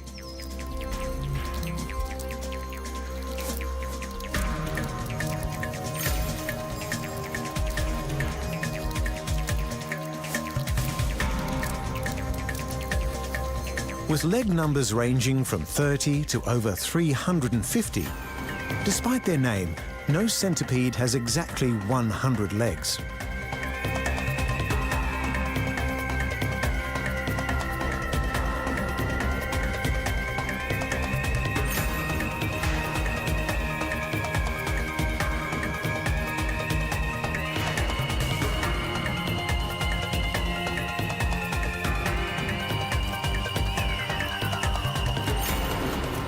Regardless of their number, their multitude of limbs grants them speed, dexterity, and exceptional climbing capabilities.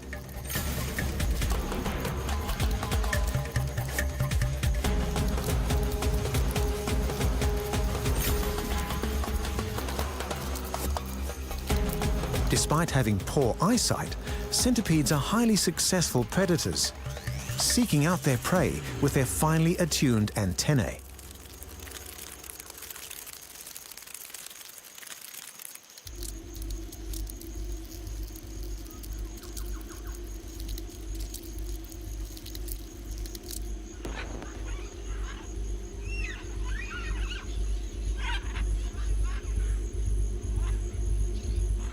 Primarily feeling their way over all kinds of terrain, the antennae are sensitive to vibration and are coated in chemoreceptors, granting the centipede superior senses of motion tracking and smell.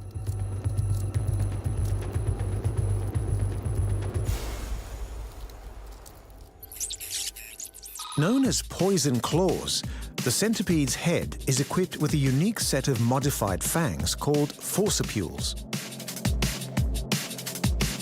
Fed by venom glands, these pincer-like appendages bite down on the centipede's prey, applying an almost unshakable grip while they deliver their paralyzing toxin.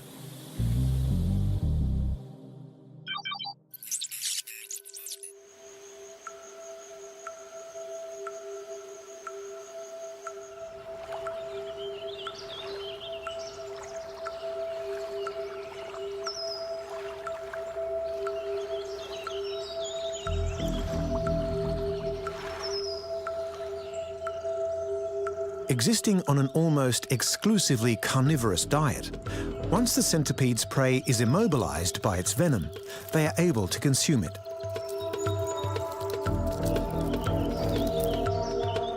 Using their mouthparts to tear small portions at a time, centipedes patiently ingest their victims piece by piece.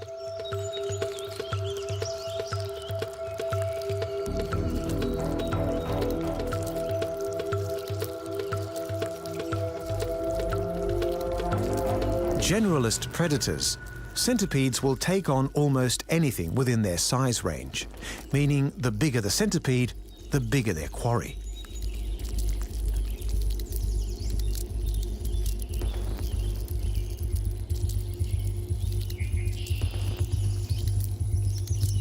Large specimens, such as the giant Amazonian centipede, are able to widen their diet to include small birds, rodents, and lizards. Wrapping itself around its victim, it waits for its paralyzing venom to take effect before beginning the grisly process of eating.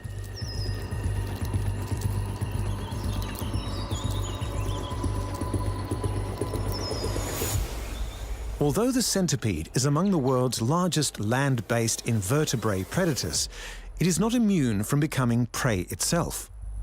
Targeted by mice, snakes, and spiders, with sufficient numbers, even smaller creatures, such as ants, can overpower an imprudent centipede.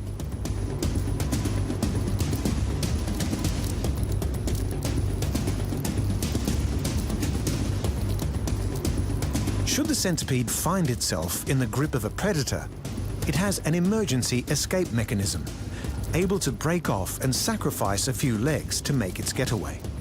While they may have legs to spare, centipedes also have the ability to regenerate lost limbs, allowing this resilient creature to crawl on and fight another day.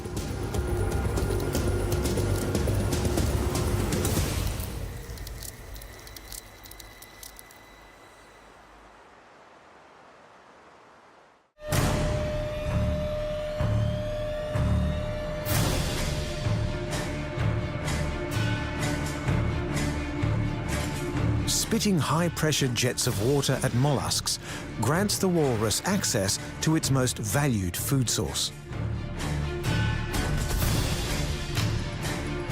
Delivering venom through its fangs when hunting, the cobra can also spit their poison over 2 meters in self-defense.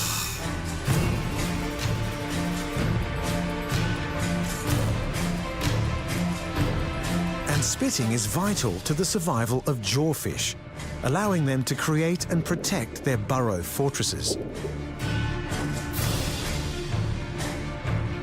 The bee's sting not only deters potential threats, but releases an attack pheromone, calling for backup in the fight.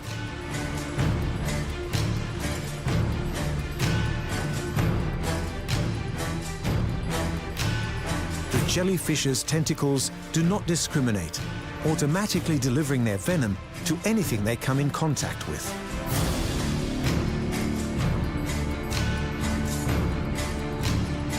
Echidnas are constantly protected by their densely packed needle-like armor.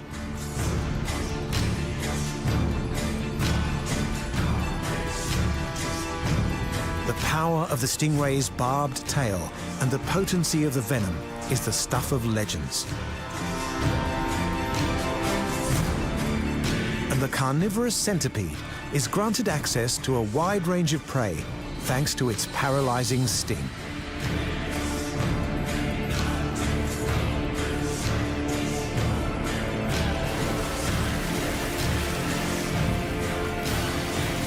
Where we have evolved intellectually, animals continue to evolve physically,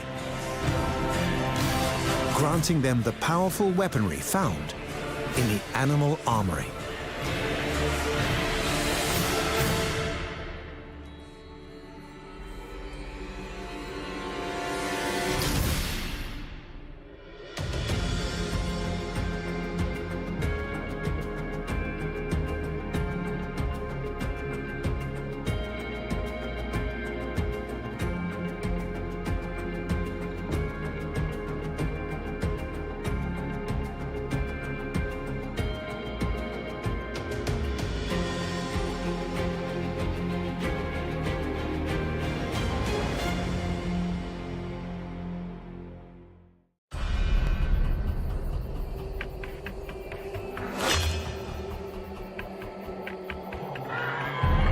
Over millions of years, animals have adapted and evolved an arsenal of deadly weapons to hunt, defend, and attack.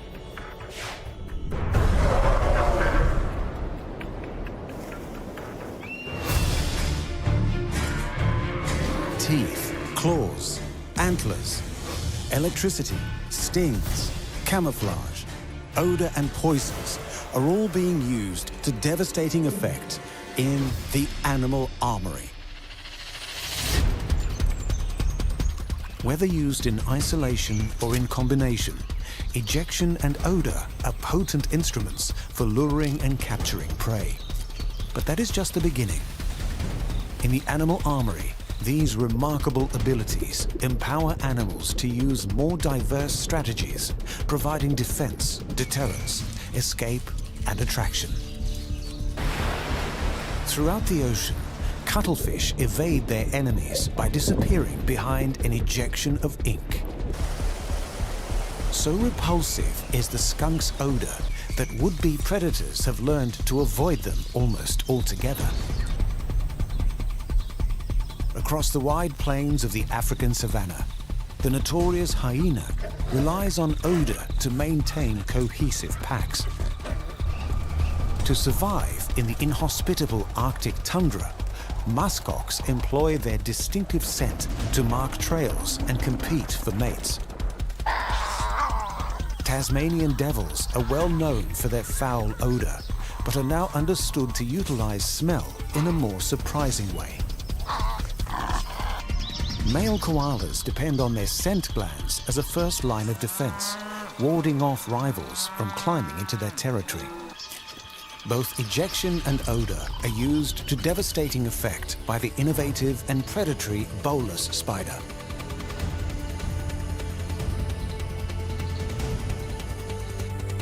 And for the millipede, toxic odors are deployed in a form of chemical warfare, one that has the risk of backfiring.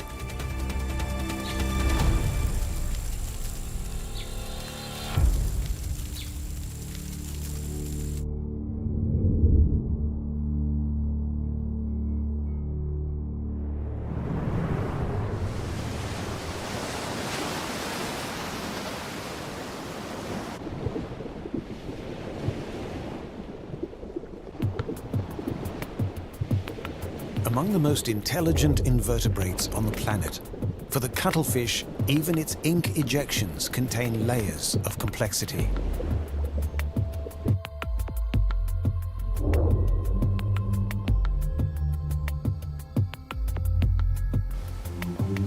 Widely distributed throughout shallow temperate and tropical seas, the more than 120 species of cuttlefish are rarely obvious at first glance.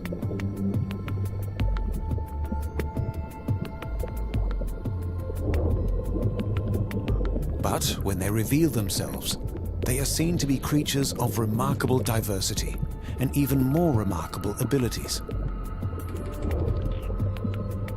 Equipped with a bag of tricks and traps that would be the envy of most animals, perhaps their deadliest weapon is their intellect. With one of the largest brain-to-body ratios of all invertebrates, these judicious cephalopods know precisely which tool to use and when. Like their squid and octopus relatives, when cuttlefish are pursued by predators, they have a famous escape strategy. Releasing a cloud of ink, the threatened cuttlefish is briefly obscured from view, all the time it needs to make a speedy getaway. With the ink containing dopamine, it is thought to temporarily paralyze the sense of smell in predators that could otherwise hunt by scent. The underwater smoke screen is created by releasing ink from specialized sacs located between the gills. But the cuttlefish can also mix its ink with mucus to create smaller, denser clouds that approximate their shape and act as decoys. Confused predators mistakenly attack these decoys while the real cuttlefish darts away unscathed. Despite their odd appearance, cuttlefish are highly agile predators, feeding on crustaceans, octopuses, fish and other cuttlefish. While utilizing their mantle for jet propulsion, for the most part, cuttlefish rely on the short fin that surrounds their bodies. Resembling a bellowing skirt, this muscular fin provides maneuverability in almost any direction. Known as the chameleons of the sea, cuttlefish can alter their color as well as their texture to perfectly mimic their environment.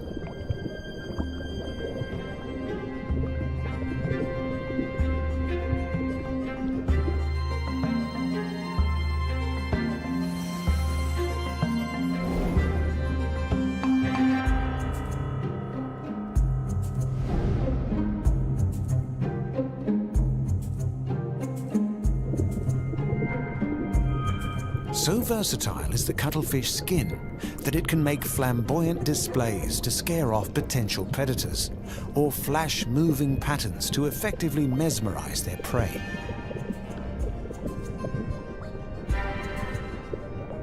Often combining their inky ejections with their talent for camouflage and extreme maneuverability, within a split second, the cuttlefish can squirt a cloud of ink, change its color, and alter its direction, completely bamboozling pursuers.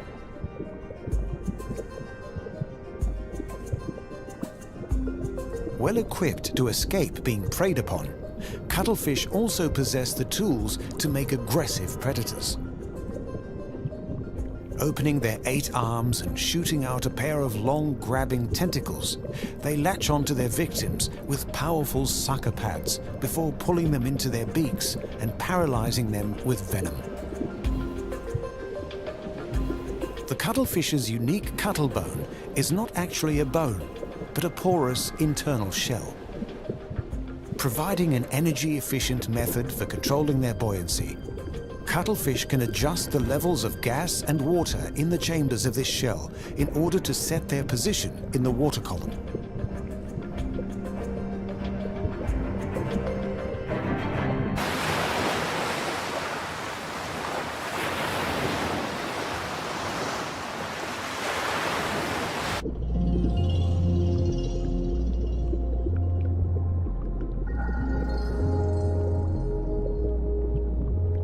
During mating cycles, the gathered males fight to win breeding rights with females. With the victor jealously standing guard over their prize, subordinate males can disguise themselves as females in order to sneak past the guard and gain access to the supposedly protected female.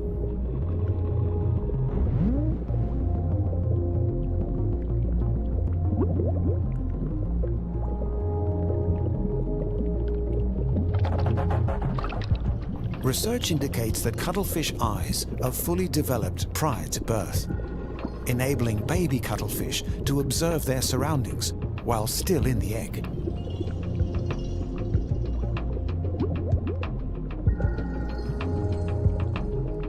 Upon hatching, it is speculated that the clever cuttlefish will excel in hunting those species it studied before emerging, giving newborn cuttlefish one more advantage in their already impressive armory.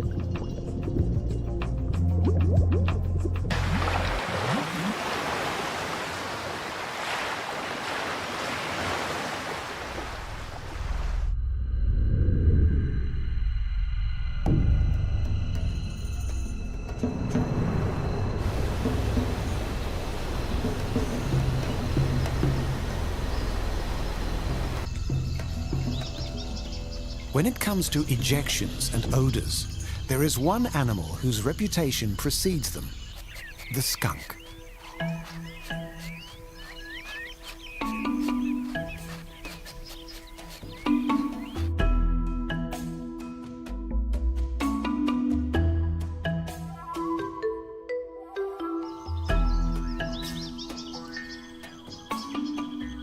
The skunk family includes 10 different species, and except for the 2 varieties of Asian stink badgers, all are found in the Americas, ranging across a variety of wooded and grassland habitats from Canada to South America.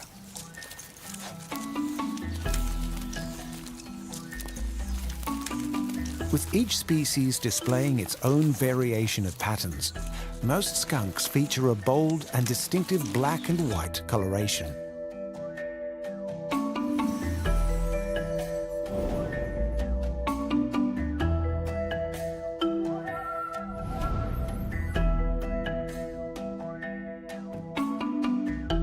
Seeking to stand out rather than blend in, the skunk advertises its pungent potential as an early warning system to predators.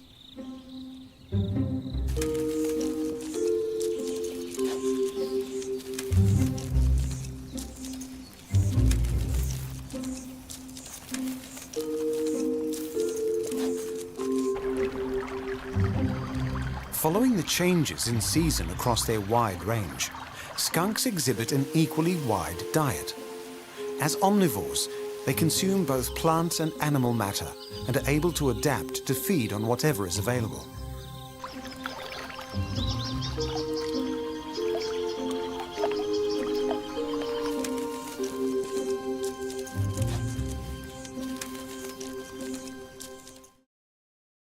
Despite poor vision limiting their view to just 3 meters, they more than compensate with heightened senses of hearing and smell, and are almost always able to find a meal. Thanks to their potent, weaponized odor, predators have learnt to give skunks a wide berth. When little other food is available, canine species such as wolves or foxes may risk taking on a skunk, but such attacks are rare. The only regular danger to skunks is the great horned owl, which is capable of swooping in with such stealth that they can dispatch the unsuspecting skunk before it can discharge its heinous aroma.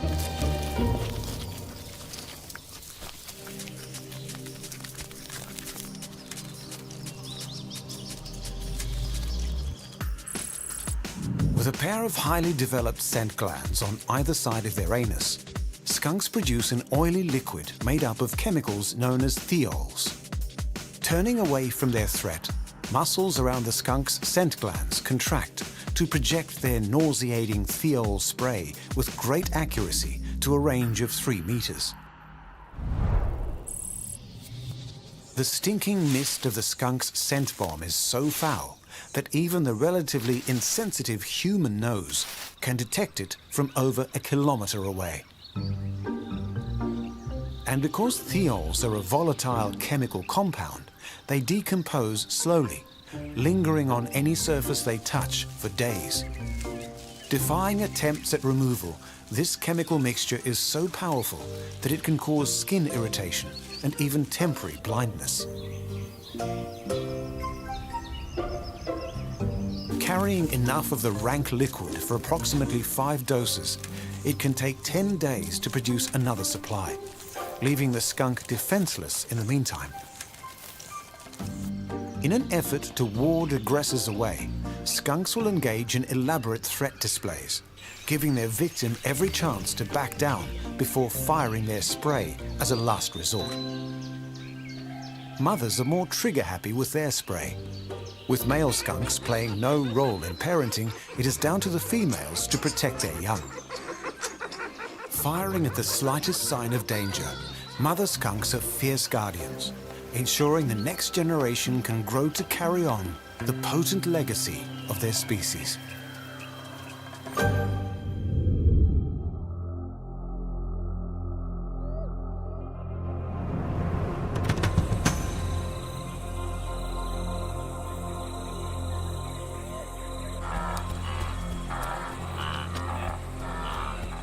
For Africa's most common large carnivore, the hyena, odor is an indispensable tool of their trade.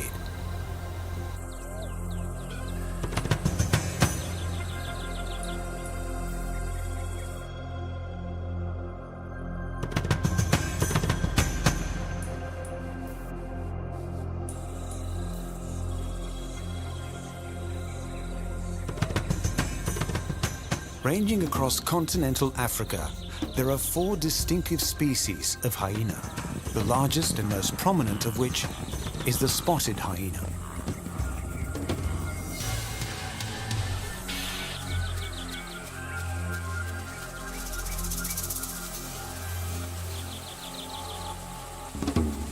Frequently perceived as cowardly or lowly animals, spotted hyenas are lumped in with the scavengers of the savannah.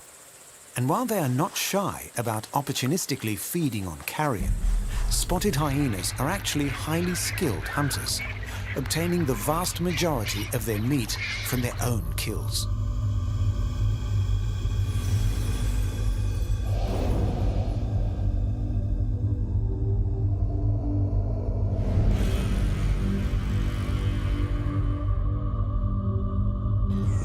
Their use of odor, while not yet fully understood, is an important component of their collaborative success.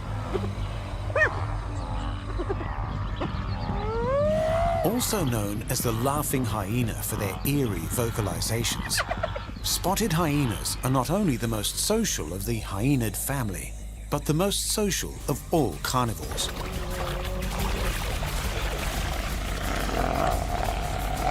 With large group sizes and complex female-led social hierarchies, these collective killers depend on precise communication for their success. More effective than language, it is their odors that do the talking.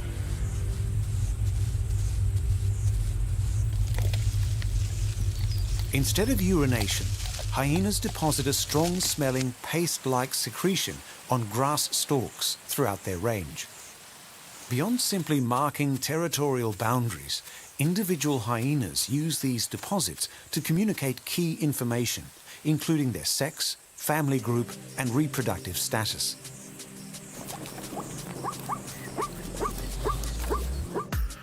Fed by anal and sebaceous glands, a large patch of naked skin beneath the hyena's tail produces a pungent paste. Carrying bacterial and chemical signatures unique to the individual hyena, the paste is used for communication and territorial marking, with some hyena species able to spray their secretions to dismay would-be attackers. Despite their heavy, bear-like builds, spotted hyenas are adept runners and can reach speeds of up to 60 kilometers an hour. Working seamlessly as a team, groups of spotted hyena will engage in prolonged endurance chases, wearing their quarry down over vast distances.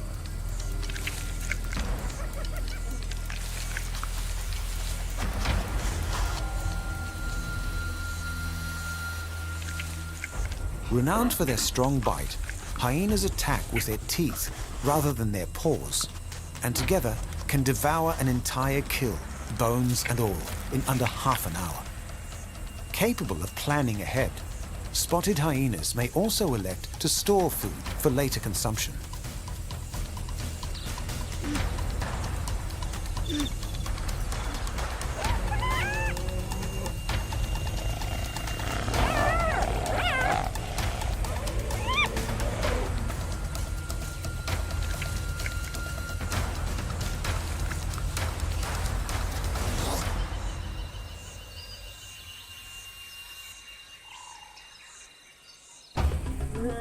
Competing with lions and other big cats, hyenas will seek to drive them off their kills, hoping to claim the meat for themselves. Frequently fighting over the same territories and hunting the same prey, hyenas actively attempt to kill off the young of their enemies. For the same reason, hyena cubs are vulnerable to attacks from big cats and are closely guarded by their mothers.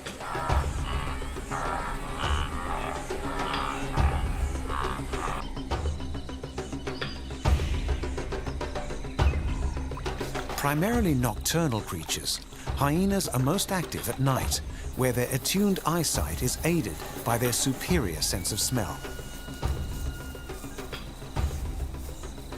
A source of fear among many traditional cultures, Arab folklore tells of hyenas having the power to mesmerize victims with their pheromones. Given the significance of odor to the hyena, there may be something to the legend.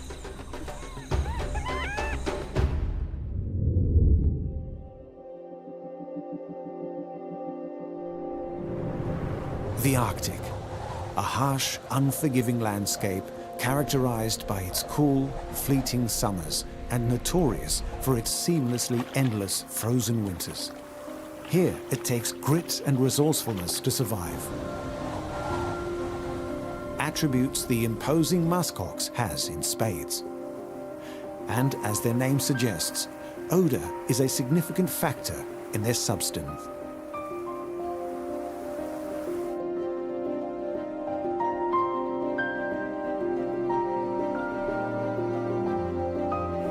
Occupying primary ranges across the Canadian Arctic and Greenland, no other hooved animal lives as far north as the muskox. More closely related to sheep and goats than oxen, they are nonetheless built to withstand the challenges of their frigid landscape. Most obvious in their armory is their trademark outer coat of long, shaggy guard hair, providing the muskox protection from the elements year-round.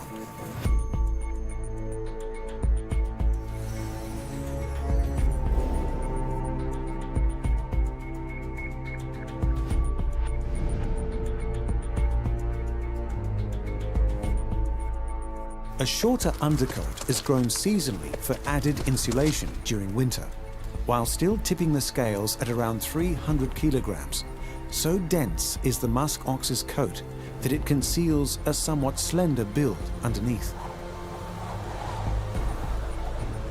Living in small herds, the collective mentality of the musk ox provides perhaps their most important advantage in the Arctic, and scent is a vital part of herd living.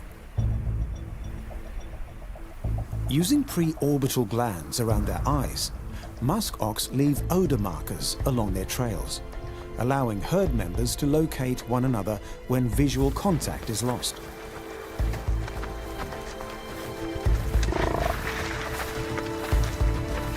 Odor plays a very different role during the fierce male dominance contests of the breeding season.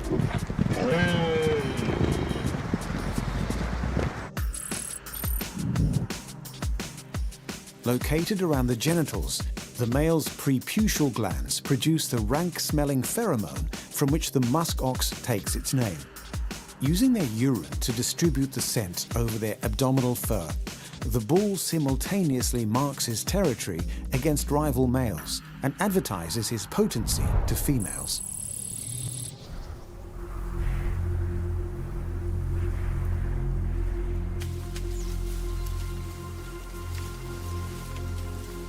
While the bulls are the aggressors during the breeding season, for the most part, it is the cows that lead the herd.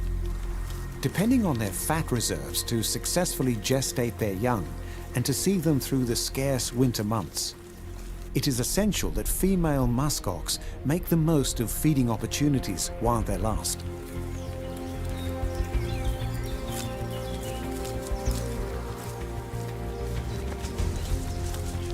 Constantly on the move, the cows decide where the herd travels, favoring the nutritious plants and grasses of the wet lowland areas. They bolster their fat reserves for the bleak months ahead.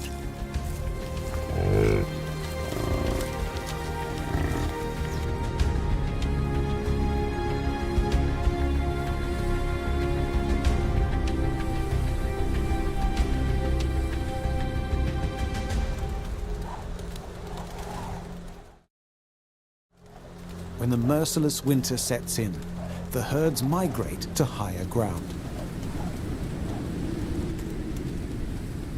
Here, the strong winds that rake the exposed terrain prevent snow from settling too deeply, and the muskox can use their enlarged, powerful hooves to uncover the roots and lichen that will sustain them throughout this most brutal season.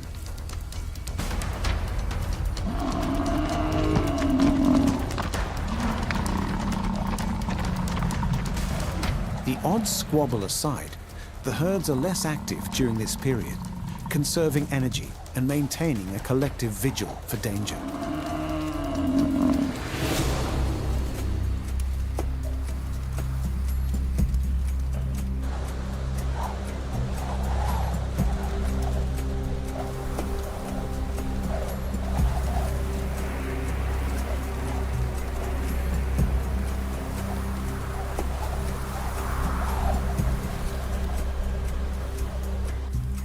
Thanks to their size and dangerous curved horns, the muskox has few predators to contend with in the Arctic.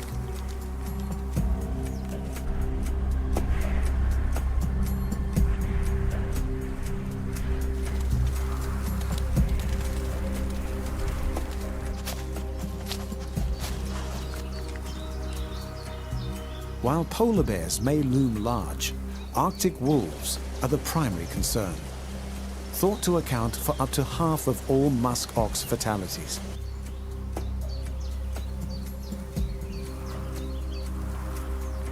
But a tight-knit herd, linked together in great part by their use of odor, will draw ranks in order to protect their most vulnerable members and see them through to another summer.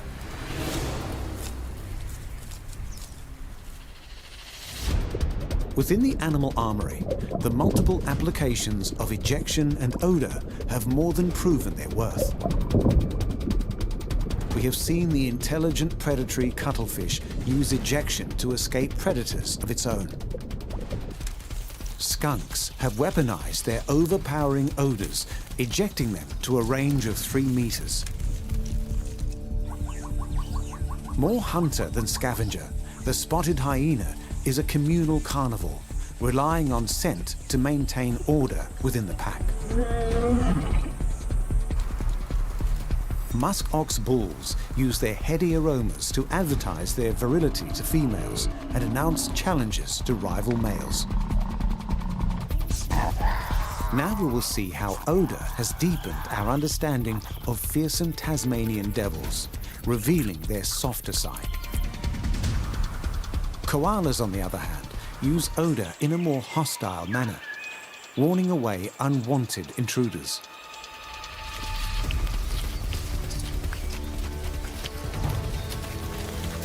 Bowler spiders employ their copycat pheromones to draw unsuspecting victims into their unique glue-like ejections. And the millipede's caustic secretions not only have an unappetizing aroma, but can burn unwary predators.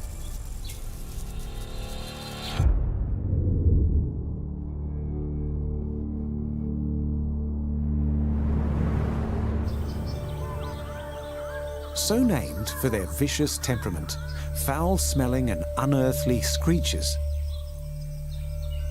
the true nature of the Tasmanian devil is only recently becoming understood, and odor plays a key role in their surprisingly complex behavior.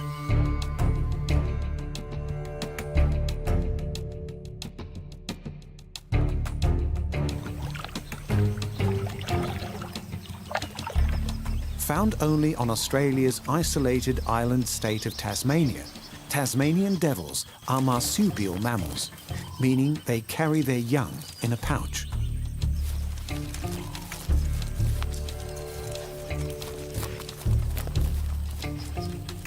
Despite being the size of a small dog, they are the largest marsupial carnivores on Earth. Often heralded by a distinctively fetid smell, these diminutive predators are widely feared for their ferocity and impressive strength.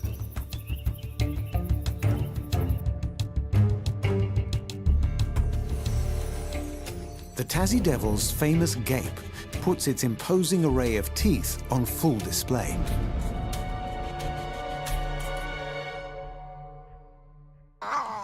Far from a welcoming gesture, it is not the aggressive performance it appears to be, instead communicating fear on the part of the devil.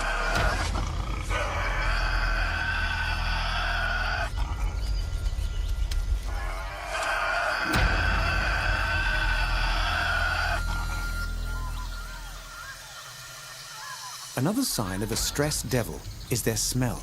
Emitting an offensive odor when threatened, early European settlers took this to be the devil's natural aroma, when in fact a calm and relaxed Tasmanian devil is not smelly at all. Unless feeding, Tassie devils are generally seen as solitary creatures, but this too is a misconception.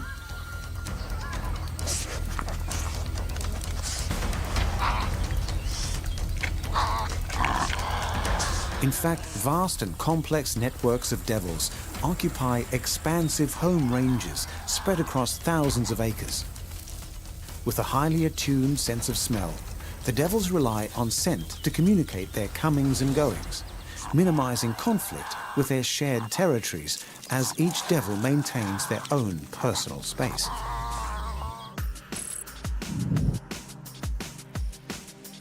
Specialized anal scent glands produce an oily liquid serving as each devil's unique scent signature. Marking or signing their trails with their scent, networks of devils maintain a constant awareness of each other's movements and well-being without direct contact.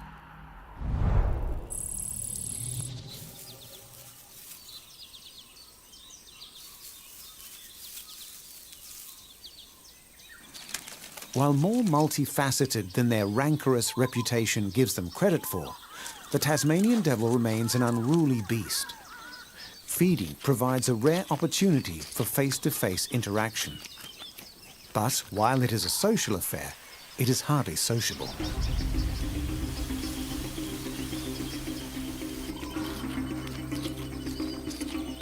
Emitting horrendous cries heard from kilometers away, other devils within the range are called in to enjoy the feast. But an invitation is no cause for politeness, and excited squabbling is common during the meal, with adult males being the most frequent aggressors.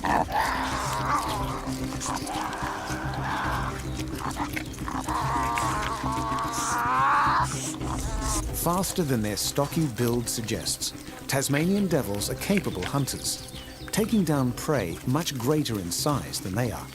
However, carrion and roadkill make for easier meals, and scavenging provides the majority of their diet. Their enlarged heads generate one of the most proportionately powerful bites in the animal kingdom.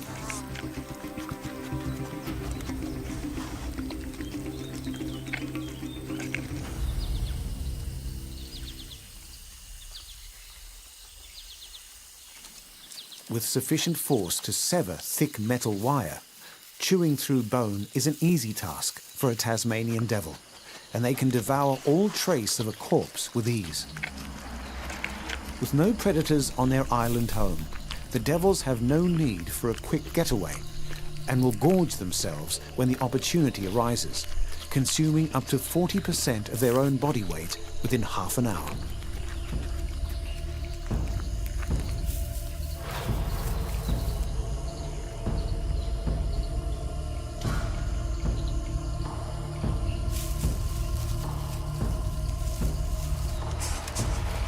Despite a lack of predators, Tassie devils face a range of threats in the wild, and their population is in decline. Their usage of odour is helping shed light on previously unrecognized behaviours. And now that they find themselves on the endangered list, it seems these misunderstood marsupials require sympathy for the devil.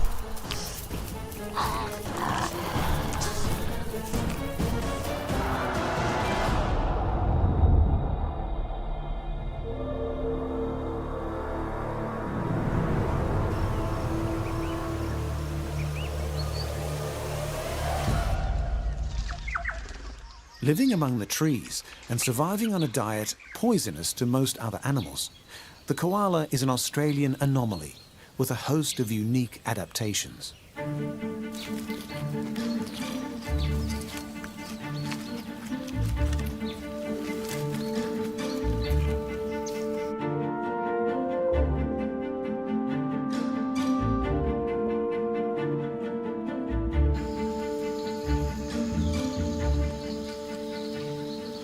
Found throughout eastern Australia's wooded coastal areas, the iconic koala bear is not a bear at all, but a marsupial, or pouched mammal. Equipped to scale eucalyptus trees and eke out a living from their highly toxic and nutritionally poor leaves, they are armed with the tools to successfully exploit a niche in their environment. While not immediately apparent, odour is significant among these tools. Facing little competition over their preferred food source, for the simple reason that it would kill other animals, the koala's specialised digestive system creates a bacteria to neutralise the eucalyptus poison, while an elongated gut breaks down the tough leaves. Scent also plays an important role, with a koala's highly sensitive nose detecting fluctuations in toxicity among the leaves. It is ensured that they do not bite off more than they can safely chew.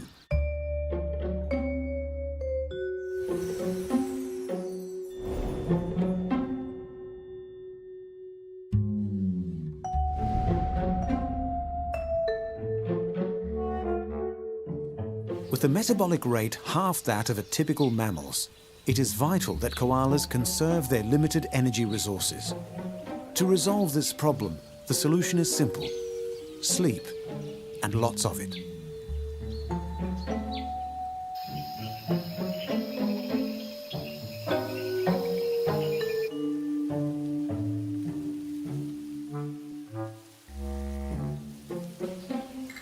Safe from predators on the ground, koalas in their aerial perches have the remarkable ability to slumber up to 22 hours a day.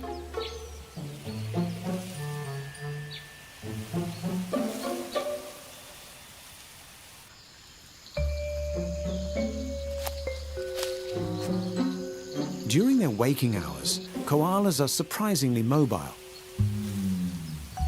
Needing to eat around 1 kilogram of leaves a day, they must change trees frequently and are often forced to cover considerable distance on the ground when an area's resources become depleted.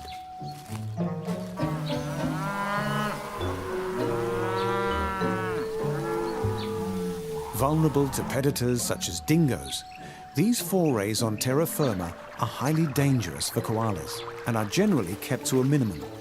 But adult males can be driven to riskier journeys when searching for a mate.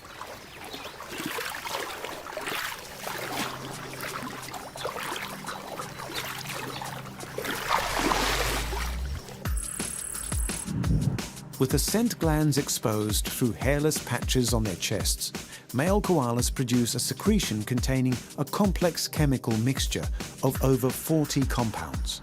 Depositing this odour around the tree trunk as he climbs, the male simultaneously stakes his claim to the tree whilst advertising his presence to any females in the area.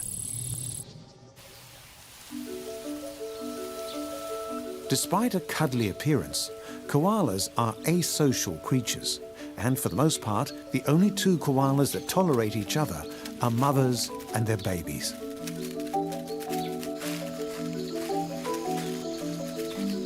With poor eyesight, odor marking provides an unmissable warning sign for this assertively solitary species, keeping physical disputes to a minimum and thus preserving their limited energy.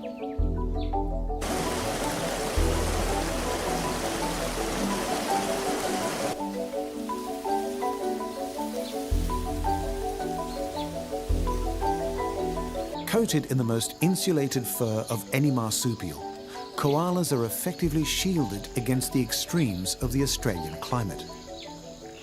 While the white fur on their bellies can reflect solar radiation during heat waves, they are also highly resistant to wind and rain.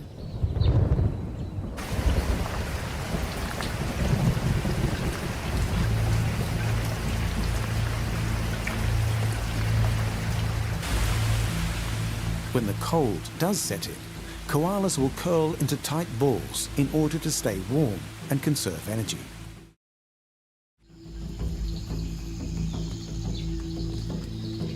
Eating an otherwise toxic food source has its advantages. Consuming such volumes of eucalyptus leaves, koalas have taken on a distinctive odor from their oil, similar to that of cough drops. Thus, they are afforded a natural insect repellent and are rarely affected by external parasites. And because the leaves have a high water content, koalas rarely need to drink, avoiding dangerous trips to the ground unless it is absolutely necessary.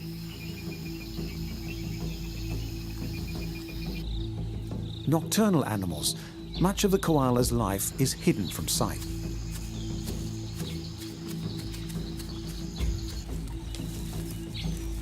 With their proclivity for sleep and a cute teddy bear facade, the hardship of the koala's existence and their adaptations to meet their challenges are easy to overlook.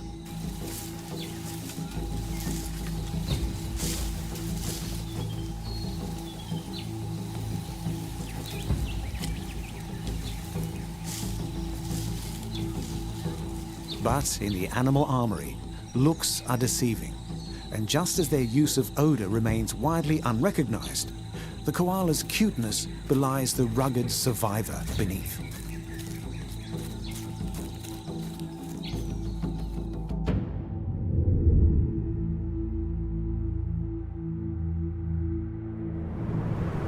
Throughout a range of wooded habitats across Africa, America, and Australasia, is to be found over 60 species of tiny spider employing an ingenious combination of odor and ejection.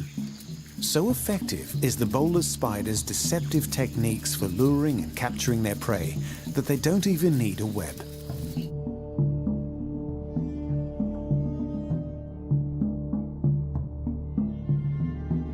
Nocturnal creatures, each species of bowler spider is dedicated to hunting its own particular species of moth. Beginning by building a horizontal trapeze line, the cunning spider will hang motionless while emitting an odor that perfectly matches the sex pheromone of the moth they feed on. Dangling their bolus, a sticky capture blob of silk, they await the arrival of their unsuspecting prey.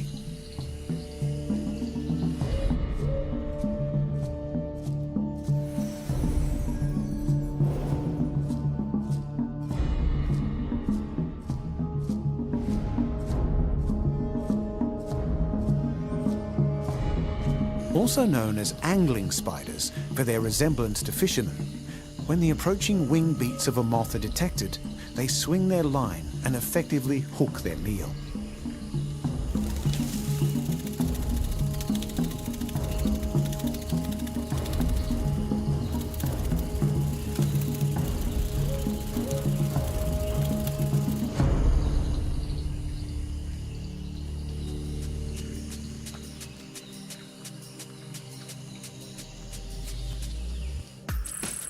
Known as aggressive chemical mimicry, the bowler spider emits a cocktail of chemicals to simulate the sex pheromones of their desired species of moth. The bolus itself is a complex structure consisting of flexible protein fibers and dual-layered viscous droplets to form an adhesive ball. Once ensnared, the helpless moth is reeled in and dispatched with a venomous bite. Quickly binding their prey in swathes of silk, the meal is strung up for later consumption, allowing the spider to return to the hunt.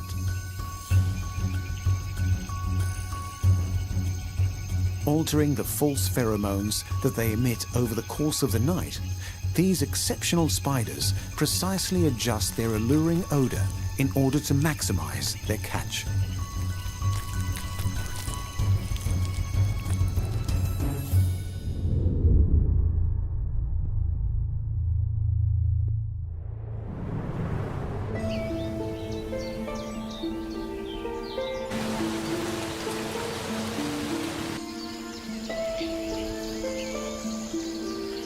Descended from one of the first animals to breathe air, millipedes carry on an ancient lineage, with odor forming the cornerstone of an armory that has withstood the test of time.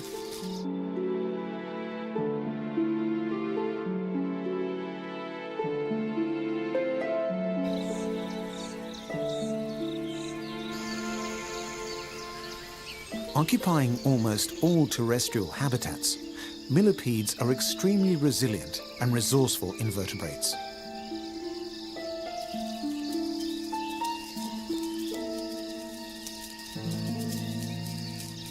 While the name of these armor-plated creepy crawlies derives from the Latin for 1,000 feet, no known millipede actually has this many legs.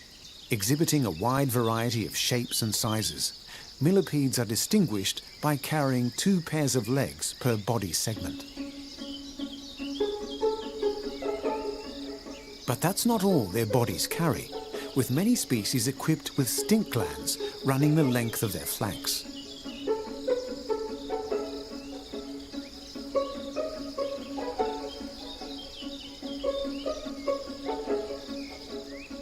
A robust and diverse species, there are approximately 12,000 types of millipede, each with a unique set of tools and skills to thrive within their given environment. With a preference for the moist conditions of the forest undergrowth, many millipede species do just as well on the dry desert sands.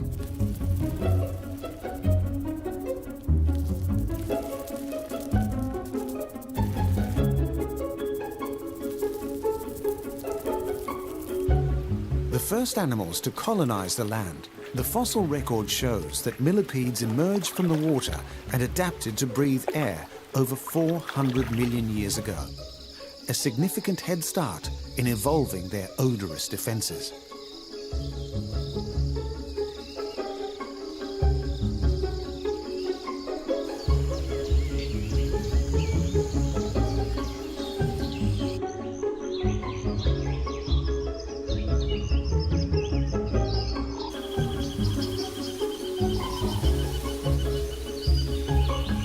Millipedes are primarily detritivores, consuming dead plant matter such as decaying leaves.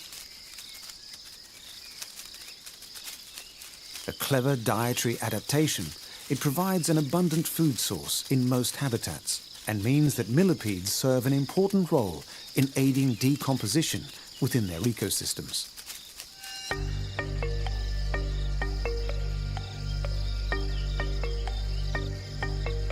But moving slowly through the undergrowth, their diet places millipedes at risk of predation, and they rely heavily on their stinky emissions for protection.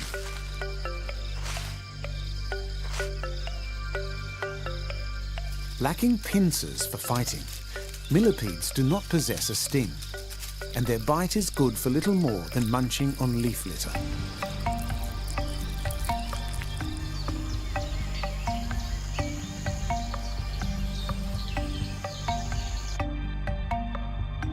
Opting for neither flight nor fight, most threatened millipedes will curl into a ball, protecting their soft belly with their hardened exoskeleton.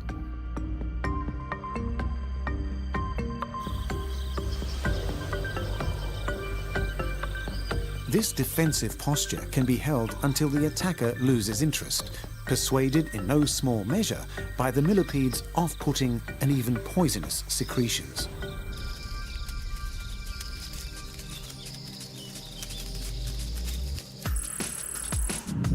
Microscopic stink glands, known as ozophores, run along the sides of the millipede's body. Releasing a mixture of irritants and toxic chemicals, the ozophores' secretions not emit only foul-smelling and tasting odors, but can burn the exoskeletons of insects, as well as the eyes and skin of larger predators.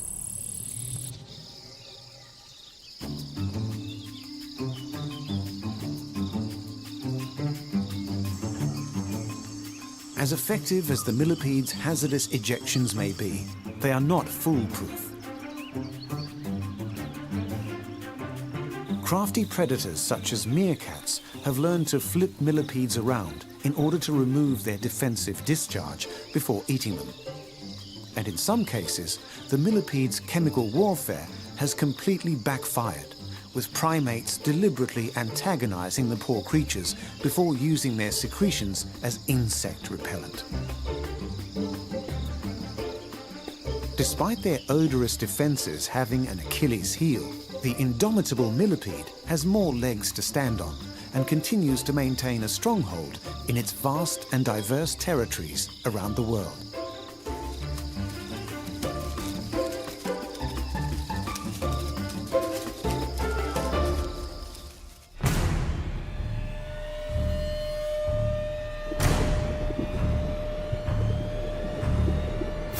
The crafty cuttlefish utilizes a range of tactics to hunt in the ocean, its inky ejections keeping it safe when the tables are turned.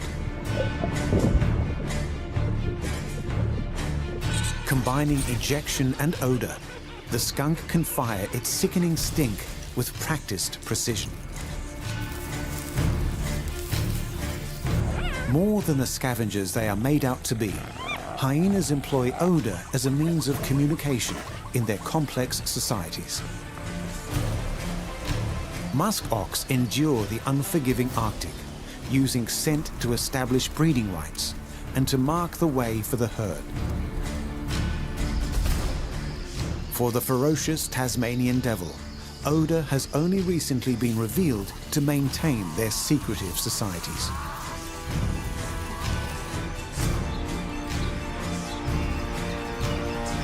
More aggressive than they appear, male koalas intimidate rivals by marking their territories with secretions from their chests.